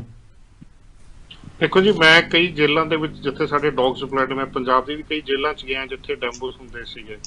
ਇਹ ਤਾਂ ਜੀ ਪ੍ਰਸ਼ਾਸਨ ਨੂੰ ਸੋਚਣਾ ਚਾਹੀਦਾ, ਪੋਲੀਟੀਕਲ ਵਿਲ ਹੋਣੀ ਚਾਹੀਦੀ ਹੈ। ਮੈਂ ਪਿਛਲੀ ਸਰਕਾਰ ਕਾਂਗਰਸ ਦੀ ਨੂੰ ਵੀ ਲਿਖਿਆ ਸੀ, ਅਕਾਲੀਆਂ ਦੇ ਟਾਈਮ ਵੀ ਲਿਖਿਆ ਸੀ ਜੀ ਕਿ ਇਹ ਡੌਗਸ ਤੁਸੀਂ ਅਗਰ ਯੂਜ਼ ਕਰੋਗੇ, ਹੈਂਡਲਰ ਵੀ ਆਪਣੇ ਮੁਲਾਜ਼ਮਾਂ ਨੂੰ ਨਾ ਹੈਂਡਲਰ ਬਣਾਓ, ਕਿਉਂਕਿ ਪਹਿਲਾਂ ਇੱਕ ਵਾਰੀ ਪੰਜਾਬ 'ਚ ਹੋ ਚੁੱਕਿਆ ਕਿ ਡੌਗਸ ਗਏ ਸੀ, ਇਹਨਾਂ ਨੇ ਆਪਣੇ ਮੁਲਾਜ਼ਮਾਂ ਨੂੰ ਵੀ ਹੈਂਡਲਰ ਬਣਾਤਾ। ਪਹਿਲੇ ਮਹੀਨੇ ਬੜਾ ਵਧੀਆ ਕੰਮ ਕੀਤਾ ਉਹਨਾਂ ਨੇ, ਉਸ ਤੋਂ ਬਾਅਦ ਉਹਨਾਂ ਨੇ ਕੰਮ ਕਰਨਾ ਬੰਦ ਕਰਤਾ, ਕਿਉਂਕਿ ਡੌਗਸ ਤਾਂ ਚੀਜ਼ਾਂ ਲੱਭ ਲੈਂਦੇ ਸੀ। ਮੁਲਾਜ਼ਮਾਂ ਨੇ ਡੌਗਸ ਨੂੰ ਮਾਰਨਾ ਸ਼ੁਰੂ ਕਰਤਾ, ਡੌਗਸ ਨੇ ਕੰਮ ਕਰਨਾ ਬੰਦ ਕਰਤਾ। ਅਸੀਂ ਫਿਰ ਇਹਨਾਂ ਨੂੰ ਆਪਸ਼ਨ ਦਿੱਤੀ ਜੀ, ਅਸੀਂ ਹੈਂਡਲਰ ਵੀ ਤੁਹਾਨੂੰ ਅਸੀਂ ਆਪਣੇ ਦਿੰਦੇ ਹਾਂ, ਤੁਹਾਨੂੰ ਰਿਜ਼ਲਟਸ ਵੀ ਆਣਗੇ, ਇੱਕ ਡੈਟਰੈਂਟ ਬਣ ਜਾਏਗਾ। ਬਟ ਇਹ ਪੋਲੀਟੀਕਲ ਵਿਲ ਚਾਹੀਦੀ ਹੈ, ਜਿਹੜੀ ਕਿ ਮੈਨੂੰ ਨਹੀਂ ਲੱਗਦਾ ਪੋਲੀਟੀਕਲ ਵਿਲ ਹੈਗੀ ਕਿਸੇ ਵੀ ਸਰਕਾਰ 'ਚ, ਕਿਉਂਕਿ ਤੁਹਾਨੂੰ ਪਤਾ ਹੀ ਹੈ ਅਗਰ ਉੱਥੇ ਡਰੱਗਸ ਵਿਕਦੇ ਆ, ਮੋਬਾਈਲ ਫੋਨ ਚੱਲਦੇ ਆ, ਉਹਦਾ ਫਾਇਦਾ ਕਿਹਨੂੰ ਹੈ, ਮੋਨੀਟਰੀ ਫਾਇਦਾ ਵੀ ਕਿਹਨੂੰ ਹੈ, ਤੇ ਬਾਕੀ ਬੈਨੀਫਿਟਸ ਕਿਹਨੂੰ ਜਾਂਦੇ ਆ। ਦੇਖੋ ਜਿਹੜੇ ਬਿਊਰੋਕਰੈਟਸ ਹੁੰਦੇ ਆ, ਦੇ work at the will of the politicians, ਉਹ ਆਪਣੀ ਵਿਲ ਤੇ ਕਰ ਹੀ ਨਹੀਂ ਸਕਦੇ ਕੰਮ। I am very clear on that. ਤੁਸੀਂ ਕਹੋ ਜੀ ਇਹ ਬਿਊਰੋਕਰੈਟ ਚੰਗਾ ਹੈ ਮਾੜਾ ਹੈ, ਸਾਰੇ ਬਿਊਰੋਕਰੈਟਸ ਹੀ ਚੰਗੇ ਹੁੰਦੇ ਆ, ਉਹ ਪੜ੍ਹ ਲਿਖ ਕੇ ਹੀ ਆਉਂਦੇ ਆ ਇੱਥੇ, ਇੰਨਾ ਪੜ੍ਹਾਈ ਕਰਨ ਤੋਂ ਬਾਅਦ ਉਹਨਾਂ ਨੂੰ ਇਹ ਪੋਜੀਸ਼ਨਸ ਮਿਲਦੀਆਂ। ਬਟ ਜਦ ਉਹਨਾਂ ਦੇ ਪੋਲੀਟੀਕਲ ਬੌਸਿਸ ਹੀ ਨਹੀਂ ਉਹਨਾਂ ਨੂੰ ਕੰਮ ਕਰਨ ਦੇਣਗੇ, ਉਹ ਕੀ ਕਰ ਲੈਣਗੇ? ਅਸੀਂ ਤਾਂ, ਮੈਂ ਤਾਂ ਇੱਥੇ ਤੱਕ ਕਿਹਾ ਸੀ ਜੀ ਤੁਸੀਂ ਮੇਰੇ ਤੋਂ ਫ੍ਰੀ ਵੀ ਲੈ ਲਓ, ਮੈਂ ਦੇਣ ਨੂੰ ਤਿਆਰ ਹਾਂ, ਤੁਸੀਂ ਯੂਜ਼ ਤਾਂ ਕਰੋ। ਕਿ ਦੂਜੀਆਂ ਸਟੇਟਸ ਕਿਉਂ ਮੇਰੇ ਤੋਂ ਲੈਂਦੀਆਂ? ਮਨੀਪੁਰ, ਸਿੱਕਮ, J&K, ਕੇਰਲਾ, ਅਸਾਮ ਰਾਈਫਲ, ਸਾਰੀ ਦੁਨੀਆ ਇੱਥੇ ਇੰਡੀਆ ਦੇ ਡੌਗ ਜਿਹੜੇ ਹੈ ਸਟੇਟ ਲੈਂਦੀ ਹੈ, ਬਟ ਪੰਜਾਬ ਵਾਲਿਆਂ ਨੂੰ ਹੀ ਪਤਾ ਨਹੀਂ ਕੀ, ਮੈਂ ਪੰਜਾਬੀ 'ਚ ਕਹਿਣਾ ਨਹੀਂ ਚਾਹੁੰਦਾ ਵਰਡ, ਉਹਨਾਂ ਨੂੰ ਹੀ ਮੇਰੇ ਤੋਂ ਹੀ ਖੁਰਕ ਹੈ ਕਿ ਪਤਾ ਨਹੀਂ ਇਹਦੇ ਡੌਗਸ ਆ ਕੇ ਕੀ ਕਰ ਦੇਣਗੇ। ਸੋ ਨਹੀਂ, ਵੱਡਾ ਸਵਾਲ ਹੈ ਇਹ ਵੱਡਾ ਸਵਾਲ ਹੈ ਵੀ ਜਿੱਥੋਂ ਸਾਡੀ ਬਹੁਤ ਸਾਰੀ ਵੱਡੀ ਮੁਸੀਬਤ ਹੱਲ ਹੋ ਸਕਦੀ ਹੈ, ਸਾਡੀ ਵੱਡੀਆਂ ਚੁਣੌਤੀਆਂ ਨੂੰ ਨੱਥ ਪਾਈ ਜਾ ਸਕਦੀ ਹੈ, ਸਰਕਾਰਾਂ ਆਖਰ ਕਿਉਂ ਨਹੀਂ ਉਹਨਾਂ ਨੂੰ ਐਕਸੈਪਟ ਕਰਦੀਆਂ, ਉਹ ਚੀਜ਼ਾਂ ਨੂੰ ਕਿਉਂ ਨਹੀਂ ਅਪਣਾ ਕੇ ਦੇਖ ਲੈਂਦੀਆਂ? ਤੇ ਬਸ ਇੱਕ ਚੀਜ਼ ਮੈਂ ਗੱਲ ਬੜੀ ਕਰਦਾ, ਤੁਸੀਂ ਕਿਹਾ ਵੀ ਡੌਗ ਸਕੁਆਡ ਦੀ ਇਹਨਾਂ ਨੇ ਟ੍ਰੇਨਡ ਕੀਤੇ ਨੇ, ਜੇ ਉੱਥੇ ਡੌਗਸ ਹੋਣਗੇ ਤਾਂ ਅੰਦਰ ਨਸ਼ਾ ਕਿਵੇਂ ਜਾਊਗਾ, ਸਿਮਸ ਕਿਵੇਂ ਜਾਣਗੇ? ਕਿਉਂਕਿ ਪੰਜਾਬ ਦੀਆਂ ਜੇਲ੍ਹਾਂ ਦੇ ਵਿੱਚ ਬਹੁਤ ਵੱਡੀ ਮਾਤਰਾ ਦੇ ਵਿੱਚ ਡਰੱਗਸ ਦਾ ਜਿਹੜਾ ਉੱਥੇ ਧੰਦਾ ਹੁੰਦਾ ਹੈ, ਤੇ ਉੱਥੇ ਐਸੀ ਕੋਈ ਵੀ ਫੈਸਿਲਿਟੀ ਸੁਵਿਧਾ ਨਹੀਂ ਲਾਉਣਗੇ ਜਿਹਦੇ ਨਾਲ ਇਹ ਚੀਜ਼ ਤੇ ਚੈੱਕ ਹੋ ਸਕੇ। ਤੁਸੀਂ ਕੁੱਤੇ ਛੱਡੋ, ਤੁਸੀਂ ਇਲੈਕਟ੍ਰੋਨਿਕ ਕੁਝ ਵੀ ਐਸਾ ਲਾਉਣ ਦੀ ਉੱਥੇ ਕੋਈ ਵੀ ਪ੍ਰੋਵੀਜ਼ਨ ਨਹੀਂ ਕਰਨਗੇ, ਕਿਉਂਕਿ ਨਹੀਂ ਇੱਥੋਂ ਬਾਸੀ ਸਾਹਿਬ ਤੁਹਾਡੀ ਗੱਲ ਨੂੰ ਮੈਂ ਹੋਰ ਵੱਡੀ ਕਰ ਦਿੰਦਾ। ਸਿੱਧੂ ਸਾਹਿਬ ਕੁਝ ਕਹਿਣਾ ਚਾਹੁੰਦੇ, ਉਸ ਤੋਂ ਬਾਅਦ ਮੈਂ ਉਹਨਾਂ ਨੂੰ ਕਹੂੰਗਾ।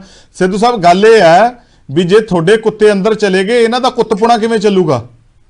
तो जी यही तो चीज मैं हमेशा कहता है, यही गल मैं करदा जी। हाँ जी, यही चीज ਤੁਹਾਨੂੰ ਦੱਸਦਾ ਜੀ ਕਿ ਬਾਕੀ ਸਟੇਟ ਵਾਲੇ ਕਿ ਹੁਣ ਇਲੈਕਸ਼ਨ ਕਮਿਸ਼ਨ ਹਰ ਸਾਲ ਜਦੋਂ ਵੀ ਇਲੈਕਸ਼ਨਾਂ ਹੁੰਦੀਆਂ ਪੰਜਾਬ 'ਚ ਮੇਰੇ ਤੋਂ ਸਪੈਸ਼ਲੀ ਡੌਗਸ ਲੈ ਕੇ ਜਾਂਦੇ ਆ। ਪੰਜਾਬ ਪੁਲਿਸ ਨੂੰ ਮੈਂ ਆਫਰ ਕਰ ਰਿਹਾ ਕਿ ਮੈਂ ਤੁਹਾਨੂੰ ਡੌਗਸ ਮਚ ਬੈਟਰ ਪ੍ਰਾਈਸ ਤੇ ਦਿੰਦਾ ਹੈ, ਬੈਟਰ ਚੀਜ਼ ਹੈ। ਤੁਹਾਡਾ ਪੰਜਾਬ ਸਰਕਾਰ ਦੇ ਆਧਾਰ ਹੈ, ਮੇਰਾ ਪ੍ਰਾਈਵੇਟ ਤਾਂ ਹੈ ਨਹੀਂ, ਪੰਜਾਬ ਸਰਕਾਰ ਦੇ ਆਧਾਰ ਹੈ। ਬਟ ਮੇਰੇ ਤੋਂ ਨਹੀਂ ਲੈਣੇ ਜਿੱਥੇ ਕਿ ਫਿਲੌਰ ਦੇ ਵਿੱਚ, ਜਿੱਥੇ ਕਿ ਟ੍ਰੇਨਿੰਗ ਦੀ ਫੈਸਿਲਿਟੀ ਸਿਰਫ 1 ਏਕੜ 'ਚ ਹੈ, ਮੇਰੇ ਕੋਲ ਇੱਥੇ ਕੋਈ ਕਮ ਸੇ ਕਮ 18 ਏਕੜ 'ਚ ਹੈ ਜਿੱਥੇ ਅਸੀਂ ਡੌਗਸ ਟ੍ਰੇਨ ਕਰਦੇ ਹਾਂ। ਉਹ ਮਨੀਪੁਰ ਪੁਲਿਸ ਲੈ ਲਓ ਤੁਸੀਂ, ਸਿੱਕਿਮ ਵਾਲੇ, ਅਸਾਮ ਵਾਲੇ ਉੱਥੋਂ ਆ ਕੇ ਲੈ ਜਾਂਦੇ, ਪਰ ਪੰਜਾਬ ਵਾਲਿਆਂ ਨੂੰ ਐਕਚੁਅਲੀ ਕੋਈ ਪ੍ਰੋਬਲਮ ਹੈਗੀ ਜੀ। ਕੀ ਪ੍ਰੋਬਲਮ ਲੱਗਦੀ ਹੈ ਕਿ ਡਰ ਕੀ ਕੋ ਆਲਰੇਡੀ ਡੌਗ ਹੈਗੇ ਆ ਜੀ, ਟ੍ਰੇਨਰ ਵੀ ਹੈਗੇ, ਡੌਗ ਵੀ ਹੈਗੇ ਪੰਜਾਬ ਪੁਲਿਸ ਕੋ। ਸਰ ਜੀ ਬਿਲਕੁਲ ਨਹੀਂ ਜੀ, ਮੈਂ ਹੀ ਪਹਿਲਾਂ ਦਿੱਤੇ ਸੀਗੇ ਜੀ, ਸ਼ਾਇਦ ਤੁਹਾਨੂੰ ਭੁੱਲਰ ਸਾਹਿਬ ਪਤਾ ਨਾ ਹੋਵੇ, 4 ਸਾਲ ਪਹਿਲਾਂ ਮੈਂ ਹੀ ਦਿੱਤੇ ਸੀ। ਪਤਾ ਜੀ, ਮੈਨੂੰ ਪਤਾ ਨਹੀਂ, ਤੁਸੀਂ ਸਰ ਜੀ ਇਸ ਟਾਈਮ ਉਹਨਾਂ ਦੇ ਰਿਟਾਇਰ ਭੁੱਲਰ ਸਾਹਿਬ ਰਿਟਾਇਰ ਹੋ ਚੁੱਕੇ ਆ ਡੌਗ ਸਾਰੇ। As per the IT information ਉਹਨਾਂ ਦੀ ਬਹੁਤ ਵਧੀਆ ਕੰਮ ਕਰ ਰਹੇ, ਉਹਨਾਂ ਦੀ ਡੌਗ ਸਕੁਐਡ ਰਿਟਾਇਰ ਹੋ ਚੁੱਕੀ ਹੈ ਜੀ। ਸਿਰਫ ਉਹਨਾਂ ਕੋਲ 4 ਡੌਗਸ ਹੈ ਜਿਹੜੇ ਕੰਮ ਕਰ ਰਹੇ ਆ ਅਗੇਂਸਟ 68 ਸੈਂਕਸ਼ਨ ਪੋਸਟ। ਮੇਰੇ ਕੋਲ ਇੱਕ ਫਿਗਰ ਹੈ ਜੀ, ਇੱਕ ਫਿਗਰ ਹੈਗਾ ਮੇਰੇ ਕੋਲ। ਕਿੱਥੋਂ ਦੀ ਗੱਲ? ਪੰਜਾਬ ਦੀ ਗੱਲ ਕਰਦਾ ਜੀ ਮੈਂ, ਪੰਜਾਬ 'ਚ ਕਰ ਰਿਹਾ ਕੰਮ। ਨਹੀਂ ਫਲੋਰ ਡੌਗ ਹੈਗੇ ਆ ਜੀ ਅਜੇ ਵੀ। ਸਰ ਜੀ 4 ਡੌਗਸ ਹੈ ਉਹਨਾਂ ਕੋਲ।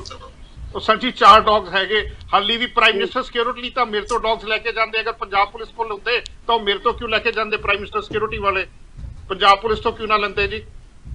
ਸੋ ਭੁੱਲਰ ਸਾਹਿਬ ਮੈਂ ਫੈਕਟਸ ਤੇ ਗੱਲ ਕਰਦਾ, ਮੈਂ ਹਵਾ 'ਚ ਨਹੀਂ ਗੱਲ ਕਰਦਾ। ਮੇਰੇ ਕੋਲ ਇੱਕ ਚੀਜ਼ ਦਾ ਪੁਆਇੰਟ ਹੈ, ਮੇਰੇ ਕੋਲ ਚਿੱਠੀਆਂ ਮੈਂ ਹਾਈ ਕੋਰਟ ਨੂੰ ਵੀ ਚਿੱਠੀਆਂ ਲਿਖੀਆਂ ਕਿ ਜੀ ਮੈਂ ਆਪਣੀ ਸਰਵਿਸ ਦੇਣ ਨੂੰ ਤਿਆਰ ਹਾਂ ਜੇਲ੍ਹਾਂ 'ਚ।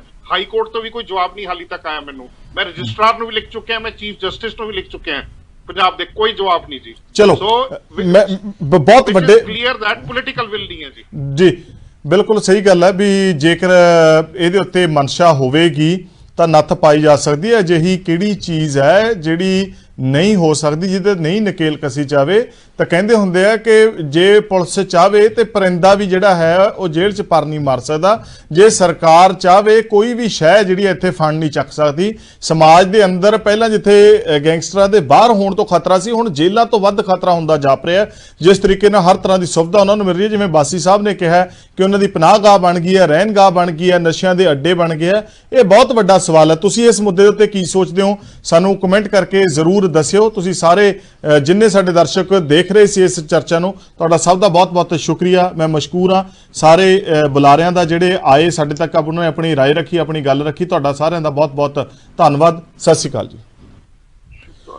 ਸੋ ਸਵਾਲ ਇਹੀ ਸੀ ਕਿ ਜੇਲ੍ਹਾਂ ਸੁਧਾਰ ਕਰਨੇ ਜਾਂ ਸੁਰੱਖਿਅਤ ਕਰਨੇ, ਤਾਂ ਨਿਕਲ ਕੇ ਹੀ ਗੱਲ ਆਈ ਹੈ ਕਿ ਇਹ ਪਨਾਹਗਾਹ ਬਣ ਗਈਆਂ ਨੇ, ਅੱਡੇ ਬਣ ਗਈਆਂ ਨੇ ਵੱਡੇ ਵੱਡੇ ਗੈਂਗਸਟਰਸ ਦੀਆਂ, ਨਸ਼ਿਆਂ ਦੀਆਂ। ਇੱਥੋਂ ਵੱਡੇ ਵੱਡੇ ਕਾਰੋਬਾਰ ਹੋ ਰਹੇ ਆ। ਜਿਹੜੀ ਚੀਜ਼ਾਂ ਦੇ ਨਾਲ ਨਕੇਲ ਕਸੀ ਜਾ ਸਕਦੀ ਹੈ ਮਾੜੇ ਸਿਸਟਮ ਦੇ ਉੱਤੇ, ਮਾੜੇ ਅਨਸਰਾਂ ਦੇ ਉੱਤੇ, ਮਾੜੀ ਸ਼ਹਿਦ ਜਿਨ੍ਹਾਂ ਨੂੰ ਹਾਸਲ ਹੈ, ਉਹਨਾਂ ਨੂੰ ਰੋਕਿਆ ਜਾ ਸਕਦਾ। ਫਿਰ ਆਖਰ ਉਹ ਚੀਜ਼ਾਂ ਐਕਸੈਪਟ ਕਿਉਂ ਨਹੀਂ ਕੀਤੀਆਂ ਜਾ ਰਹੀਆਂ, ਉਹਨਾਂ ਨੂੰ ਕਿਉਂ ਨਹੀਂ ਰੱਖਿਆ ਜਾ ਰਿਹਾ? ਵੱਡਾ ਸਵਾਲ ਹੈ। ਕੀ ਸੋਚਦੇ ਹੋ?